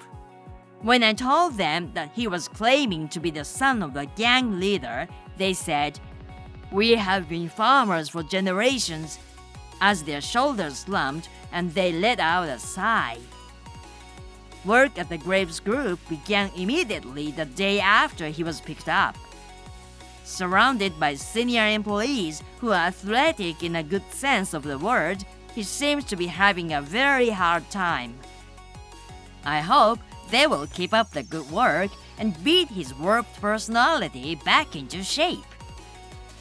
By the way, the compensation to the president's sister will be paid in installments from his salary. The last message I received from him was, "I have muscle pains all over my body," which seemed to exude a kind of indescribable melancholy. Maybe it was just me. Kane! Hey there! I heard the news. Why didn't you tell me? Hey, Nicole? Tell you what? There's only one thing. You're getting married? Oh, yeah. Did you hear it from my mom? Yeah, I did. She told me. She said you brought your fiancé to say hi on the day I was on vacation. Oh, I thought it was strange I didn't see you there. You weren't there, so it was pretty hard to tell you. Well, it seems you heard the rumor and found out on your own without me telling you. You've always been quick to catch on to rumors, haven't you? Because, my childhood friend Kane is getting married. Of course I'm curious. So I guess you said you're going to start preparing for the wedding. Yeah, we haven't finalized the details yet though. I'm hoping by the end of the year if possible. I see. Well then, the wedding should cost at least $100,000. What? $100,000? Yeah. Of course, the wedding dress has to be custom made. At least 5 bridesmaids. The food should be the highest grade available at the wedding venue. And make sure the ceremony is elaborate. You could even invite a professional comedian. Oh, And don't be stingy with the gifts to the guests. And inviting 300 guests would be great too. Oh, come on. What are you talking about? Why are you talking like you're the one I'm marrying? You're not my bride. There's no way I could do such a fancy wedding. I'm just an ordinary salesman. No, what do you mean? This is the minimum level of quality every woman wants, right? Oh yeah? Yeah, common sense. That's right. If a man doesn't have that much financial means, then you're a well-paid man working for a major company. The groom has to read deeply into the bride's true feelings and clear it with her. You think so? I think she and I get along well enough to be honest with each other. She didn't want a wedding like you're talking about. That means she's just being nice and holding back. Is that so? That's right. I'm a woman and I understand emotions. So I suggest you ask your fiancé one more time to make sure you're asking her right. Tell her to try to be honest with you about what she really wants and the quality of the wedding. Sure, I work for a big company, but 100,000 for just the ceremony alone is a bit much. And after that, you want to spend money on a wedding trip, honeymoon, your own home, etc. That's what she said too. It's a girl's once-in-a-lifetime big day, so even if it's a little overwhelming, it should be a gorgeous ceremony. I hope you won't waste your childhood friend's valuable advice. Well, we're planning to talk about a lot of things. I'll check it out then. Yeah, you should definitely check it out. Oh, sorry, I have to go. Okay, see you later. Okay, see you later. Jude? Hey, reply. Don't ignore me. I don't care how long it's been. You'd better hurry up and answer me. Jude! Hi, Nicole. You really are slow. I'm sorry, I left my phone at the bottom of my bag. Don't give me excuses. I heard you're getting married. What? Not what. I already know about it. Answer honestly. Yes, we're getting married before the end of the year. How do you know that? I have a network of contacts that you don't know about, retard. Tell your fiancé it's going to be $100,000 wedding. What? Why? Don't pry into every little detail. If I tell you to do it, you do it. Don't mess with the queen bee, you introvert. Oh no. In the first place, you have nothing to do with my wedding, right? No matter how much money I spend, you won't be able to see it. Huh? Don't tell me you weren't going to invite me to your wedding. Well, it's just that I'm only inviting my family and close friends to the ceremony. I'm sorry, but I wasn't going to invite you. That's a problem. Problem? I don't care. Just do as I say. 1, the wedding dress will be custom made. 2, at least 5 bridesmaids. 3, choose the highest grade of food at the wedding venue. 4, make the ceremony elaborate. 5, invite entertainers for entertainment. 6, don't be stingy with the gifts. 7, invite more than 300 guests. And 8, spend at least $100,000 for the wedding. What's going on here? This is what you should tell your fiancé when he asks you what you want for the wedding. Don't be absurd. We don't think it's realistic to spend a lot of money on a wedding. We'd rather use the money for the rest of our lives or save it for the future rather than for a wedding. The money and the wedding are ours, so there is no reason for you to be involved. Huh? Are you defying me? You got some nerve. You still say stuff like that. Huh? I feel sorry for you. You feel sorry for me? Me? No. I don't want to hear that from someone who's plain introverted, ugly, and poor like you. What are you saying to someone like me who is shining at the peak of extroversion? I may be plain, and my family's circumstances might not be the most affluent, but I have a man who loves me the way I am. He said we should be happy together. Please don't get in my way. I can finally be happy. Yes. I don't care about flowery words. If you don't do as I say, I'll play with you again, just like we did back then. No, don't say that. Then you'd better demand your fiancé to do exactly as I say. If you disobey me, you know what will happen. Kane, oh my God! Your bride has canceled the wedding. Huh? Cancelled? I was so excited about the wedding that I couldn't sleep, so I came early. There's a big fuss about the bride not showing up. Brides have to arrive very early to get ready, don't they? Your bride is late. She's not answering the phone. Huh? So, I went to her apartment to check on her. A guy who lives in the building saw her get into a car with a guy. Apparently an ex-boyfriend? Or an affair? Maybe she ran off with an ex-boyfriend or a lover or something? Everyone's all in an uproar. Didn't the wedding hall just contact you two? Poor Kane, betrayed by his bride on your wedding day. No, Just dump the tramp already. So Kane, actually, I've been in love with you for a long time. Huh? I know it's not fair of me to confess my feelings at a time like this, but I can't leave you alone after you got hurt. So I'll be your bride. Huh? What are you talking about? You're not my bride. There's no need to be shy. Since we're here, let's continue with the wedding. I've switched brides. Okay, that cheating bitch isn't coming. Well, now that's decided, we need to get ready right away. I'm pretty sure it's a custom-made wedding dress. Oh, even though it happened this way, I never thought the day would come when I could marry you, the guy I've always loved. You know what? What is it? What have you been rambling on about? The bride canceled the wedding? You're changing brides? I'm busy. If you're pranking me, you'll have to think about the timing. No, it's not a prank. It's true that the bride canceled. The wedding will be a mess if we don't do something.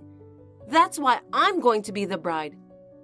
She's here, and she's getting married with me in Hawaii. Huh? Hawaii? Yeah, Hawaii. It's not a ceremony at the Star Hotel in LA? No, it's not. We decided on a Hawaii wedding, just for our relatives. What? We're planning to rent out a restaurant and have a reception when we get back home. Wait a minute. What about the $100,000 wedding? What happened to the promise of 300 guests? Oh, you were talking about that before. I reconfirmed my wife's wishes, and we've decided that the Hawaiian wedding is the way to go. We found a wedding plan that was well within our budget, so here we are in Hawaii. No way! You're the one who's gonna have to stop with the prank, aren't you? Why? Because Jude, the bride, is actually missing, and there's a lot of commotion over here. Jude? There's no way you can have the wedding. The person I'm getting married to isn't Jude. What are you talking about? What? Here it is. Huh? Her?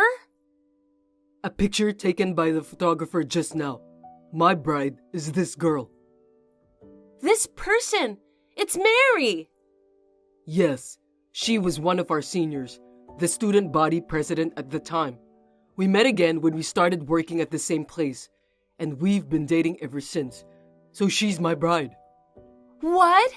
Jude's not the one you're marrying? No, but why are you talking about Jude?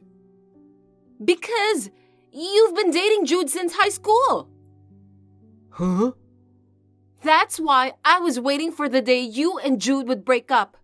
But then you started talking about getting married. I liked you first. I can't believe you passed me by, a cute, cheerful girl, to marry such a gloomy, plain girl. I! No, Jude and I were just the club president and the vice president, so we just happened to be around each other a lot. I mean, I'm pretty sure Jude had a college boyfriend back then.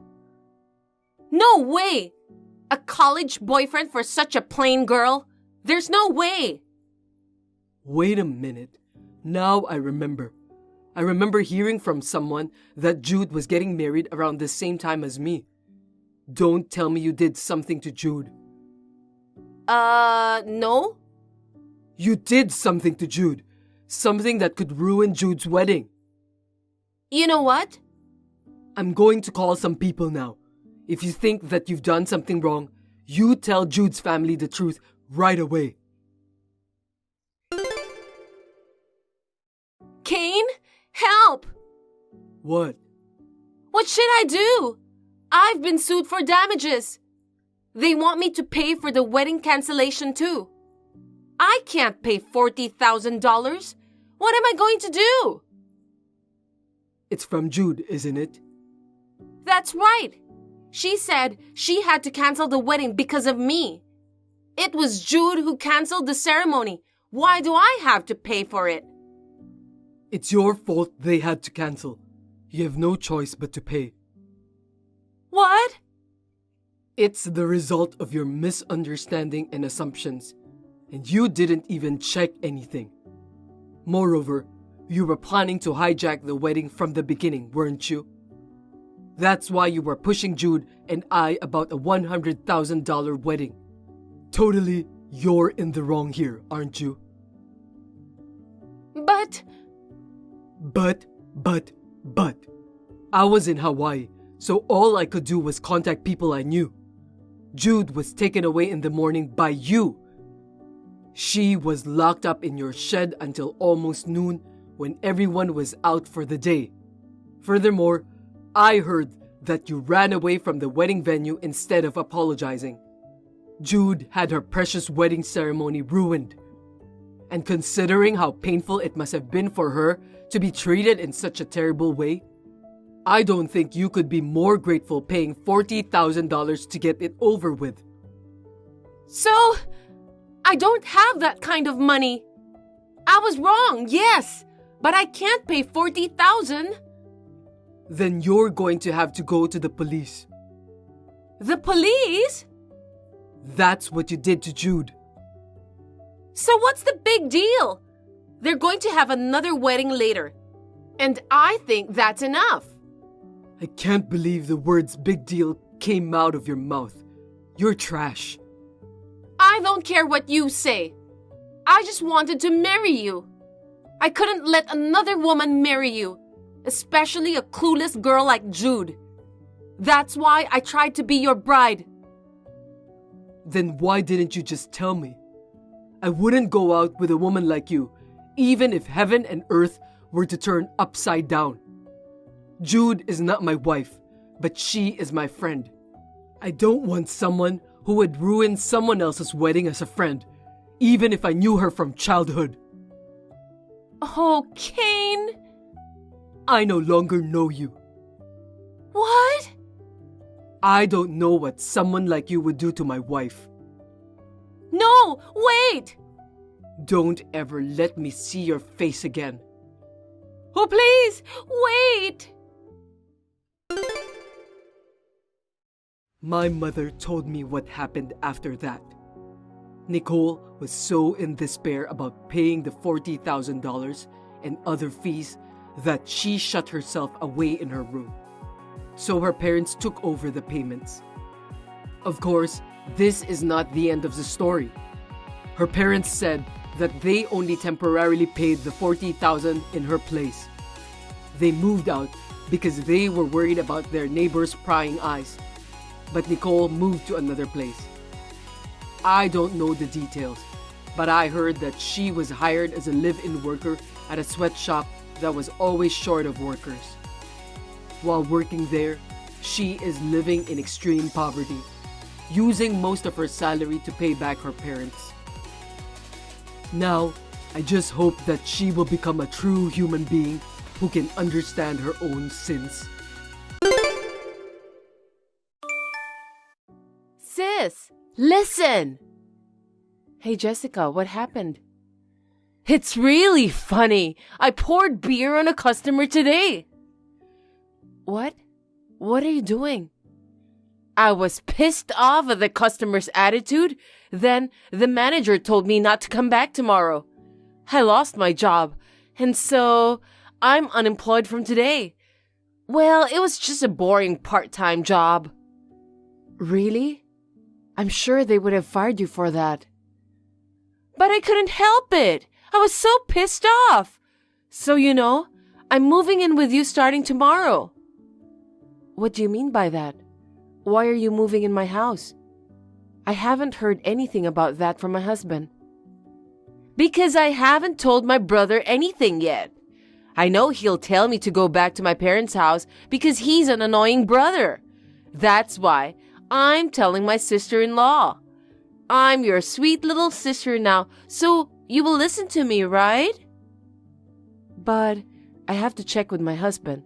And besides, why don't you just go back to your parents' house? I don't want to do that. What? Why not? Jessica, you were close to your parents, right? My parents are farmers. If I go back, they'll make me help them.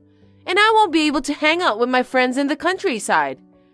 I don't mind going back to that muddy place sometimes, but I don't want to live there again. City life suits me better.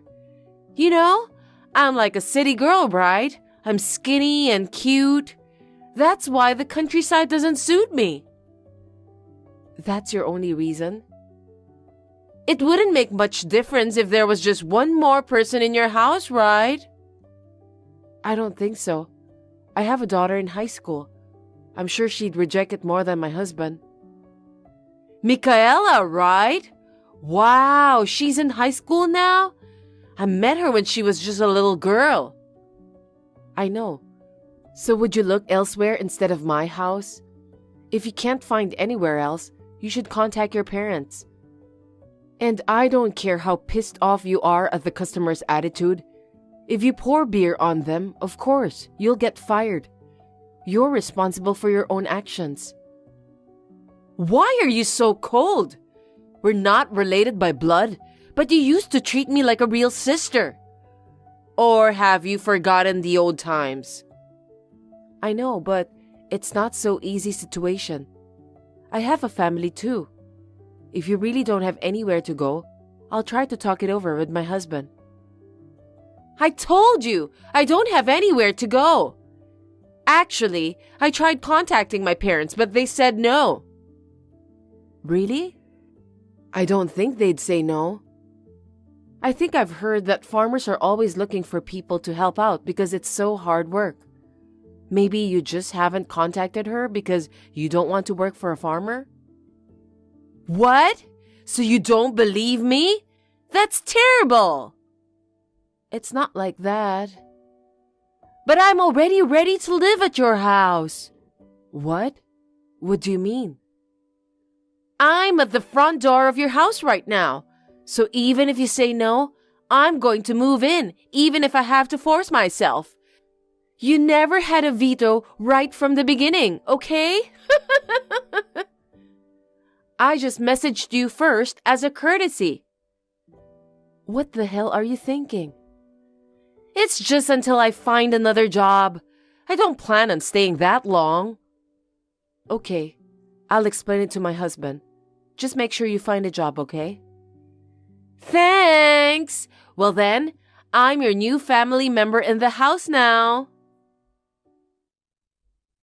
My name is Sam. I'm a 42-year-old housewife. I live with my husband and my daughter who is in high school. And the person I was talking to earlier is my husband's sister, Jessica. She's 35 years old and she doesn't have a real job. It seems like she hasn't shaken off that student vibe as she hangs out with her friends every day. Even when her daughter was just born, she came to stay with us. At that time, we became good friends. Back then, she was still young, and I thought it was normal to hang out like that every day. But now that she is 35 years old, this situation is too much to bear. You know, she had stayed over at our place before, and this time around, she pretty much invited herself to crash with us. So we're back to those days of being in her whirlwind, and we had no idea that she would do something like that to us. Where are you? It's almost 11 at night. When the hell are you coming back? Why are you talking like a mother? I'm just chilling with my friends at the bar. I'll probably be home around 2 a.m. What are you doing at 35 years old? Besides, I can't have you coming home that late every day. I'm 35. That's why I'm not coming home late. I'm not a minor, so don't mess with me. If you want to show your motherly love, can you do it only for Michaela? I'm not bothering you by coming home late, right? Yes, you are bothering me. I guess you don't know that because you've been drinking, but you always come home screaming. No way that's true! Stop making things up! You just don't know it. My husband has to work early in the morning and he wakes up because of you.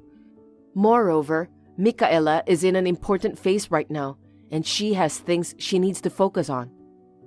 Oh, about Michaela? She's graduating soon, right? She's such a snob these days. What? What do you mean? When I come home at night, I see the light on in your room. I go to talk to her, but I don't know if it's because she's wearing headphones, but she ignores me. What kind of daughter is that? I mean, ignoring someone older is just bad manners, right? I'm really surprised. Right now, Michaela has something she's focusing on. She's probably immersed in her own world. In that situation, we're trying not to disturb her by avoiding unnecessary conversations. By focusing, you mean studying, right? Why don't you tell her that studying too much is a waste of time? I don't mind if you point that out. Just don't get involved with Michaela for now. And if you come home late at night, I'll lock the door. What? Do I have curfew now? That's hilarious. But it's no use, you know. I made a spare key for the house just in case something like this happens. I can't believe you did that. Making a spare key without permission? How could you do that? Well, it's my house, right? It's not your house. I mean, it's my house where I live now, okay? So, I'll be home when I want to be home. I won't let you complain. What position are you in to say such things? So today, I'm gonna get wasted and then I'm going home in the morning. Hey, are you going out again today too? Yeah, I'm going to a concert today and I'm going to a party till morning. So, see ya, sis. No, my husband warned you not to come home late, didn't he? Yeah, I think he said something like that. But when it comes to arguments, I'm stronger than my big brother. I don't really care what he says. If you come home late at night again, I'll ask you to leave this house. What? Why? What's wrong with you? Suddenly kicking me out? What's wrong with you? That's my line. We agreed that it would just be until you found a new job, right? And now you're hanging out around every day. Are you even looking for a job? You're not going to stay at home without a job forever, are you? That's rude! I'm looking for a job. Really? Then did you go to even one job interview? I didn't go to any. I'm just trying to enjoy being unemployed for a little while now. What the hell is that? Where's the money coming from? You don't have any savings, do you? If it's about money, I don't have a problem. What? Why? I got $5,000 from your purse. What? Why are you stealing people's money without permission? You're a thief. I can't believe it. Thief? You're overreacting. We're family. Even if you're family, if you steal money without permission, you're a thief. That's why I had so little money in my wallet. Well, I need to have fun in my life. But you didn't have much money in your wallet. $5,000 is not enough for me. You're so poor. Then work and earn your own money. I'll work when I feel like it. But right now, I don't have to work to play. If you don't work anymore and continue to live at home, you will get a warning from my husband. My brother is weaker than me, so it's useless. I'm the strongest one in this house right now. If you want to warn me, you can do it as much as you want. Don't think you can control me with that. We're the homeowners, remember? So if I ask you to leave, you'll leave. I'm not leaving. I have a spare key. And if you kick me out, I'll just go back in. I'm still going to enjoy being unemployed. Hey, Sam. I'm going to drink with my friends until morning again. I want some soup when I get home, so please make it for me. Why don't you make it yourself? You're always cold, but I was able to raise money today too. Thanks for everything. Where did you get the money? My wallet was hidden and nothing was taken from it. Oh, that's why I couldn't find it when I looked for it. But today, I changed my point of view. What do you mean? The Jewelry. No way. Yup, I found it hidden on a shelf and sold it to a friend, and my friend paid me $5,000 for it. Bring it back to me right now. That jewelry is a treasure that Micaela gave me on my birthday last month. I can't allow you to sell it without permission and use the money for your drinks. This is absolutely unacceptable. Give it back now. That's funny. Don't get mad at me for just selling the jewelry that your daughter gave you. I know it's not a rare jewelry. It was only worth $5,000. What are you talking about? My daughter worked so hard to choose this gift for me. Give it back now. But I already sold it to my friend. Then get it back from your friend. But she's already gone. I can't ask her to return it now. But if you were wealthier, I wouldn't have to do things like this. What do you mean by that? Are you blaming me? Well, the house is falling apart, and there's hardly anything valuable here, you know. If you had something more expensive, I would have sold it. Like brand bags and brand wristwatches. We don't have anything like that. The only jewelry I found was only $5,000. I want to live a richer life. Is that something you, as a freeloader, should be saying? Why don't you experience the importance of earning your own money? Then you won't be able to say such a thing. But I've already made money to spend for my night out today. If I can sell that piece of rock for $5,000, that's good enough for me, right? That jewelry, it's $100,000. Huh? $100,000? There's no way that's possible. I sold it for $5,000. That's because your friend clearly doesn't know the value of that jewelry. Wait a minute. That means I lost that much? Why would you even think like that? The jewelry was given to me as a gift in the first place, so you should get it back immediately. But why? There's no way Micaela, a high school student, can afford such expensive jewelry. It's definitely not true that it's $100,000. Don't you know about her? You seem to be talking to Micaela a few times, but I guess she never told you. She always ignored me when I tried to talk to her, so I didn't hear anything. And what's that? Micaela is a famous YouTube singer. She doesn't show her face, but she has about 2 million subscribers. You're kidding! What's her name on YouTube? She goes by ABO. ABO? That famous anonymous singer? She's Micaela? I always listen to her songs on YouTube. I'm glad you know her too, Jessica. Yeah, of course. She's so popular now that no one doesn't know her, but her voice is totally different. Do you mean the difference between her singing voice and her natural voice? She's doing YouTube without her friends finding out, so she changes her voice a little when she talks on the internet. What? That sounds so professional. Well, of course. She earns money and she's a professional. I'm surprised you even know her YouTube channel. And she's even started her own brand. Wow!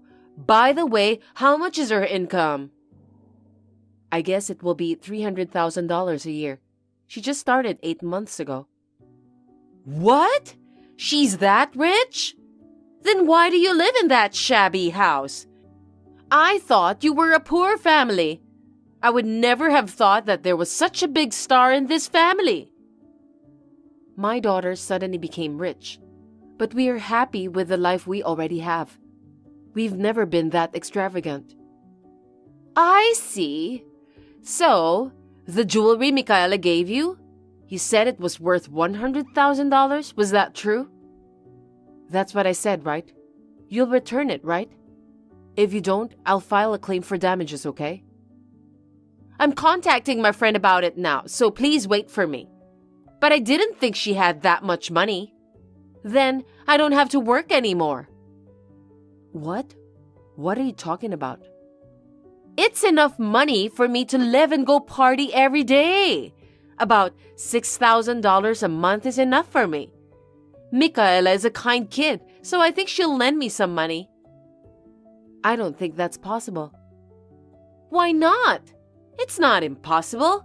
It's only natural that you would lend money to your precious family member, isn't it? Precious family member? Don't make me laugh. What's so funny? Don't laugh. It's funny. She told us that she hates you a lot, so that is why she wouldn't lend you any money. Besides, I mentioned that Micaela is currently focusing on something, right? Oh yeah, but what does that have to do with anything? She started writing a new song since the day you moved in.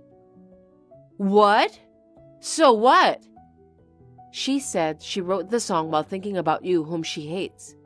I saw a little bit of the lyrics and I could feel how much she hates you.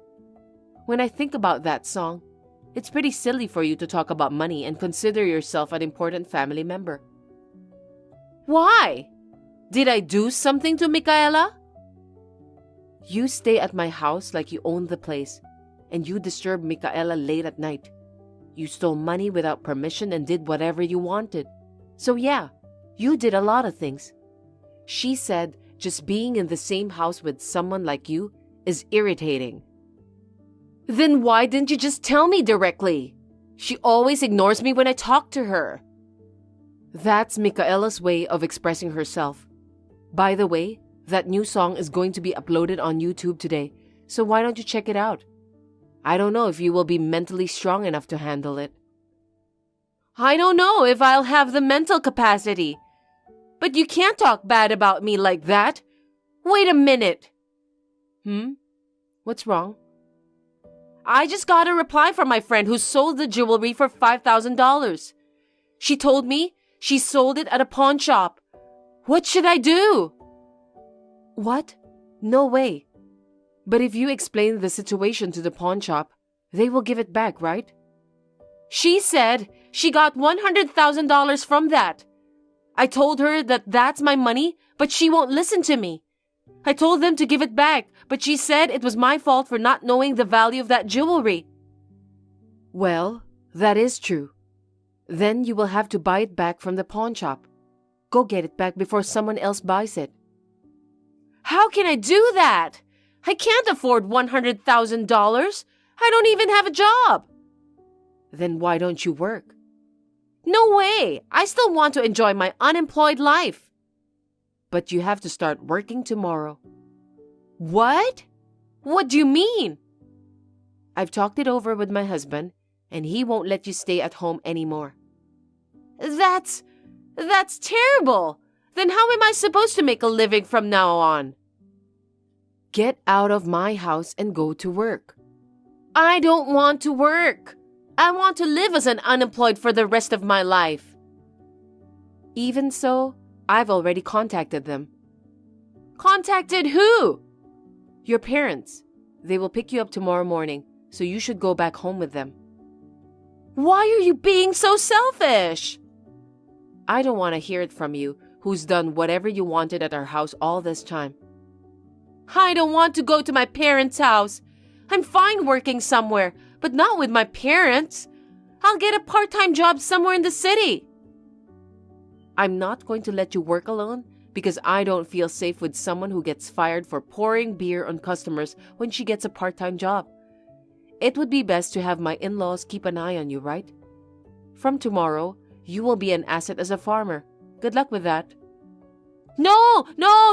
I still want to have fun with my life. I'm a city girl who has freedom. Working in the mud as a farmer is too miserable. I absolutely hate it. Don't mock your parents' business. You're too old to be playing around all the time. Besides, if you work on a farm, you get paid well. Use that money to pay me back the $100,000 for the jewelry. Then I won't have any money to go party with. Are you still thinking about that? I've explained everything to my in-laws, by the way. They said they'd give me the money as a salary, minus the money you have to pay back. Oh no! Okay, it was my fault until now. But Michaela, she's making a lot of money. Can we forget about the $100,000? What are you talking about? Of course it's impossible. Please, I'll work. I don't want to live with my parents. What are you talking about? You never even looked for a job before. You won't work unless you're forced into a corner. Work hard so you don't have to run away from your parents. And of course, don't forget to pay me back. It's terrible. They're coming to get you tomorrow. You can enjoy your last drink with your friends today. Oh, and don't even think about running away. Your parents said if you did, they'd come after you and get you.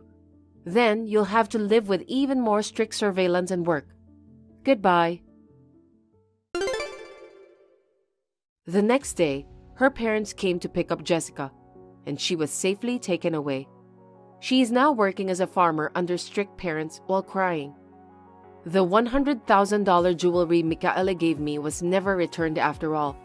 So, she had to pay me back every month from her salary. She is always being watched by her parents, so even if she wants to run away, she can't. At first, she complained that she wanted to go to the city for night out. But after being severely scolded by her parents, she is now working quietly. After that, Michaela said she wanted to give something to me. She wrote a song to express her gratitude to me and sang it for me. It's a song that only I can hear, and it will never be released to the world. I was very moved. And Michaela's new song became a big hit. It makes me laugh to think that Jessica is listening to it. Our family will continue to support Michaela's music career.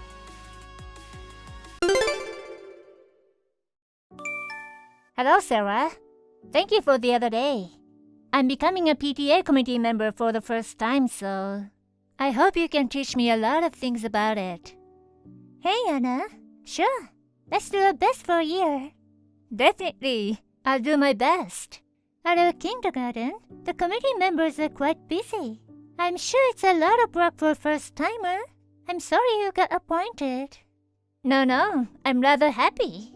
I've been wanting to talk to Sarah for a long time. What? With me? Because your mom friends group is so cool, you know. Some of them are wives of landowners who are well known in their hometowns. There's also a wife whose husband's annual income is over $1 million and lives in a luxury mansion.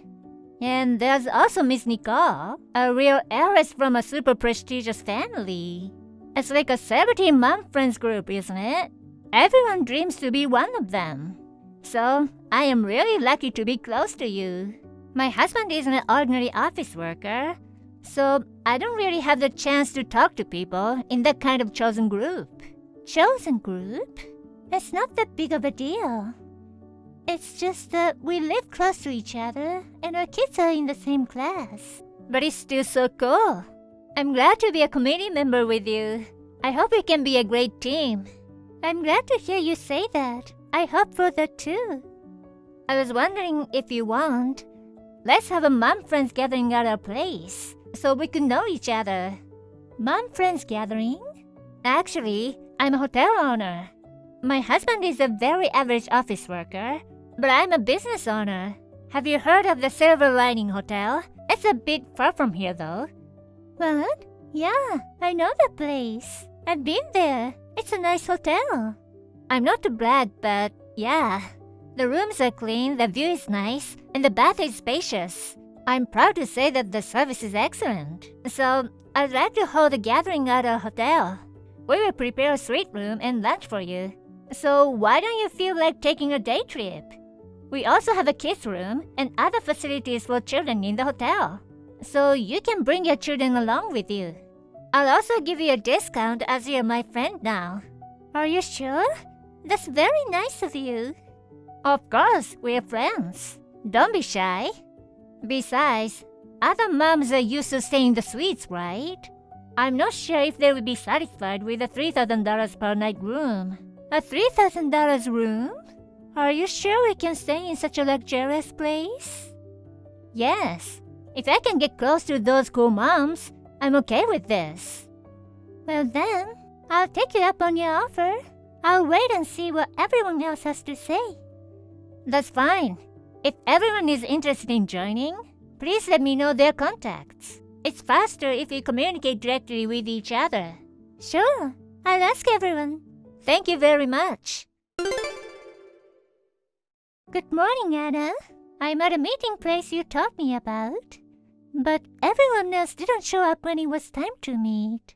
Did I get the time wrong? Wasn't the meeting time 10? Sarah, good morning. They have all already arrived at the hotel. Huh? Why? Why? Because we decided to meet at the hotel. I'm already showing their rooms now. Meeting at a hotel? But you told us to meet at a station and shuttle bus would pick us up from the hotel. When did this change? I don't think I received any message about it. I did inform you all though, didn't I? Really? Then I must have been mistaken. Well, we're on our way there now. We'll be a little late, but we were supposed to have lunch, so we will make it, right? What? You're coming? I haven't prepared a seat for Sarah. What? I didn't invite you in the first place. The only people I invited were the celebrity moms, Nicole and others. I don't have a meal for you. Oh no, what are you gonna eat? Even if you come, there's nothing to serve but fresh air. Coming to a gathering without an invitation? It's just too awkward, isn't it? What?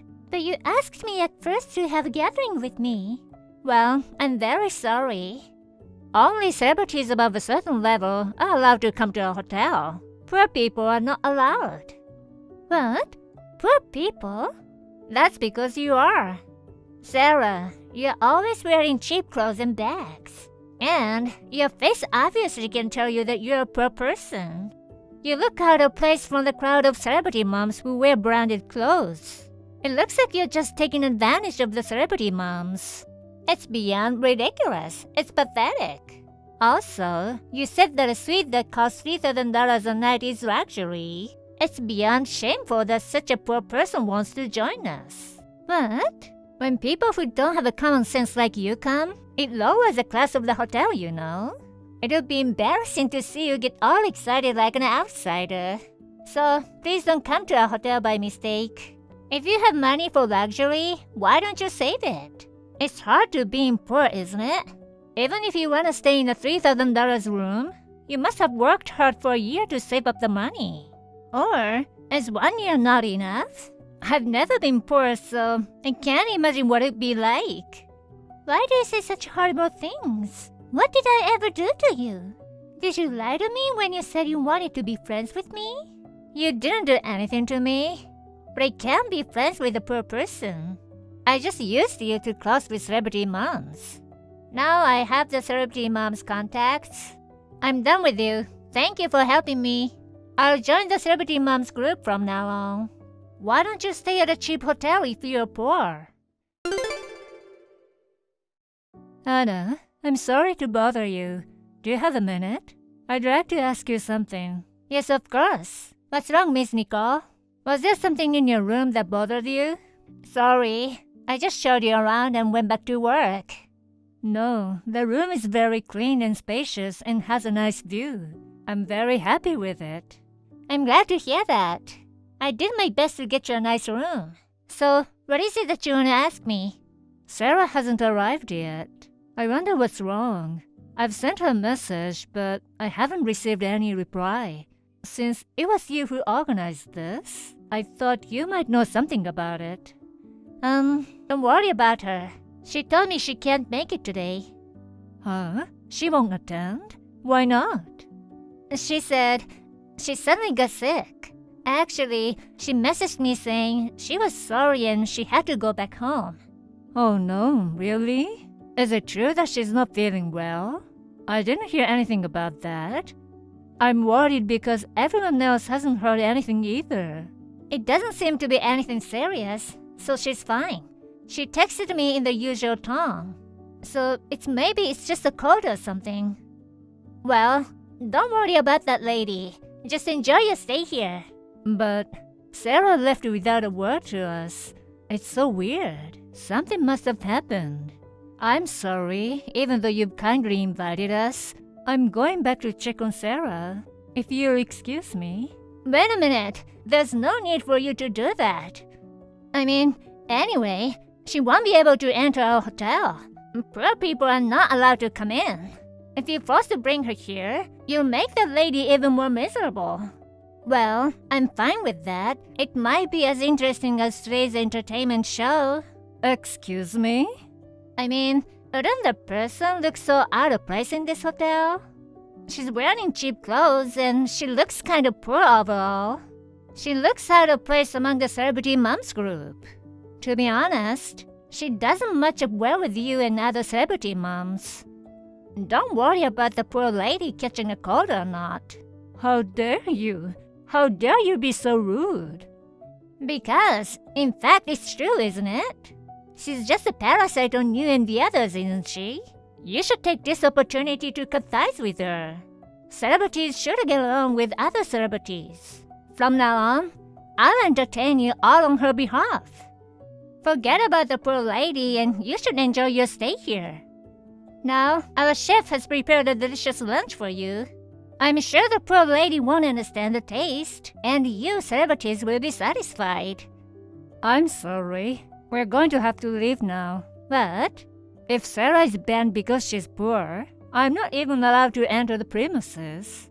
Naturally, I'm not even qualified to have lunch. Huh? What? What do you mean? Did you know? Sarah is a present of the famous Greenwood's furniture. What? The furniture manufacturer? That's right. Of course you know about Greenwood furniture. I noticed there's furniture from Greenwood's furniture everywhere in this hotel. The oriental, nostalgic, yet modern design. There's no mistake in it. We have custom-made pieces at home too. Yes, of course. A few years ago, when there was a discussion about replacing the aging equipment inside the building, my father-in-law fell in love with the furniture from Greenwood's furniture and had everything made by them. But there's no way Sarah is a present of the company. If she was a present of Greenwood furniture, she would be a super celebrity. Sarah looks like a poor person in every way, both in looks and personality. Miss Nicole, are you trying to prank me with such a lie? I would never tell such a lie. Then really... Sarah always used this hotel every year for company parties and New Year's parties. She always recommended it to people she knew.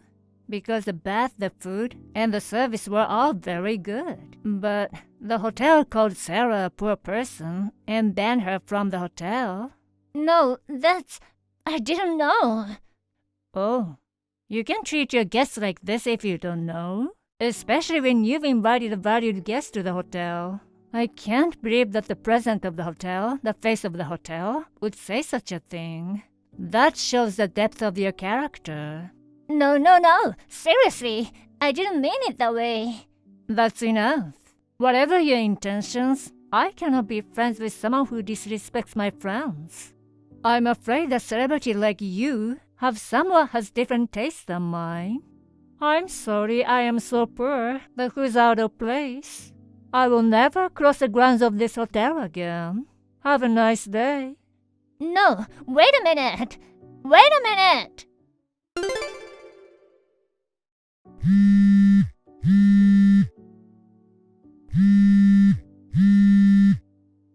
Wow, that's a lot of missed calls. Sorry, I was in a place with no signal for a while. I couldn't answer your call. What do you need from a poor lady? I thought you were in the middle of the celebrity mom's gathering. I deeply apologize for what I have done. You are the president of Greenwood's Furniture. I had no idea.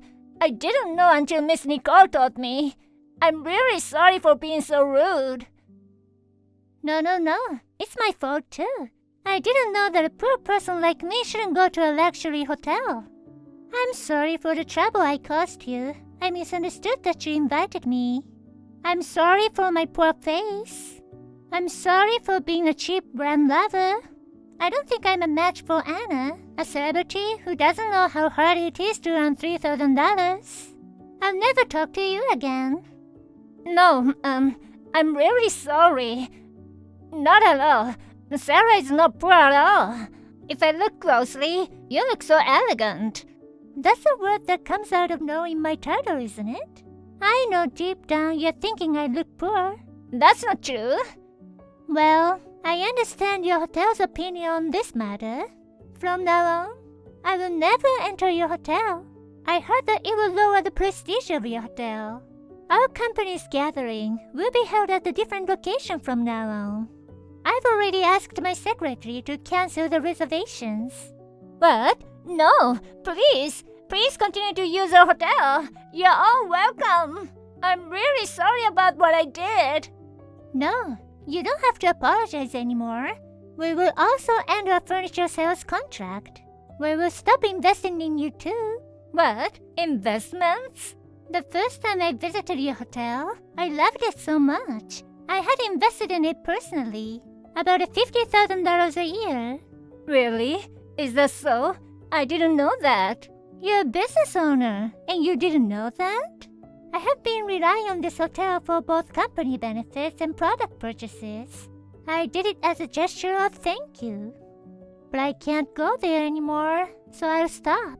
You don't need money from a poor lady either, do you? You won't be bothered if it stops, right? Nope, it's very troubling. If I lose such a big client and invest money at all once, I don't know what would my father-in-law say. Well, you deserve it. Even if I wasn't president and didn't have any investments, no one would admire your arrogance and disrespectful attitude. A business owner who talks about celebrity and the poor, you know? Judging and abusing people based on their looks is the lowest form of thinking for someone in the hospitality industry. I hope it's nothing more than being scolded, but it's none of my business. Please don't say that. Miss Nicole and the others went home angry too. Please, from now on, only you get half off. No, I'll give you an 80% discount. So please help us. No, thank you. I refuse. Please don't talk to me again. Goodbye. After that, Anna was blocked by all of her mom's friends, including me. Even within the kindergarten, her actions spread instantly, and everybody was talking behind her back. It also damaged the hotel's reputation, and her husband and in-law were furious. I heard she was told to get a divorce and gave up parental rights. Anna got impatient and tried to get forgiveness from me and the other mothers. But as expected, everyone just ignored and she couldn't do anything about it. In the end, she was divorced, gave up her parental rights, and went back to her parents' house far away from there. I would like to have been friends with her if she weren't so strongly driven by a sense of superiority. I'm so disappointed. I received a polite apology from the hotel later. This incident was the sole decision of Anna, and the hotel was not involved in it. I accept the hotel's apology and will continue to use the hotel for my company and personal use. I heard that they also offer a discount, so I will let them reorganize my mom's group gathering next time. Thank you for watching.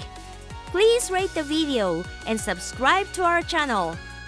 See you in the next video.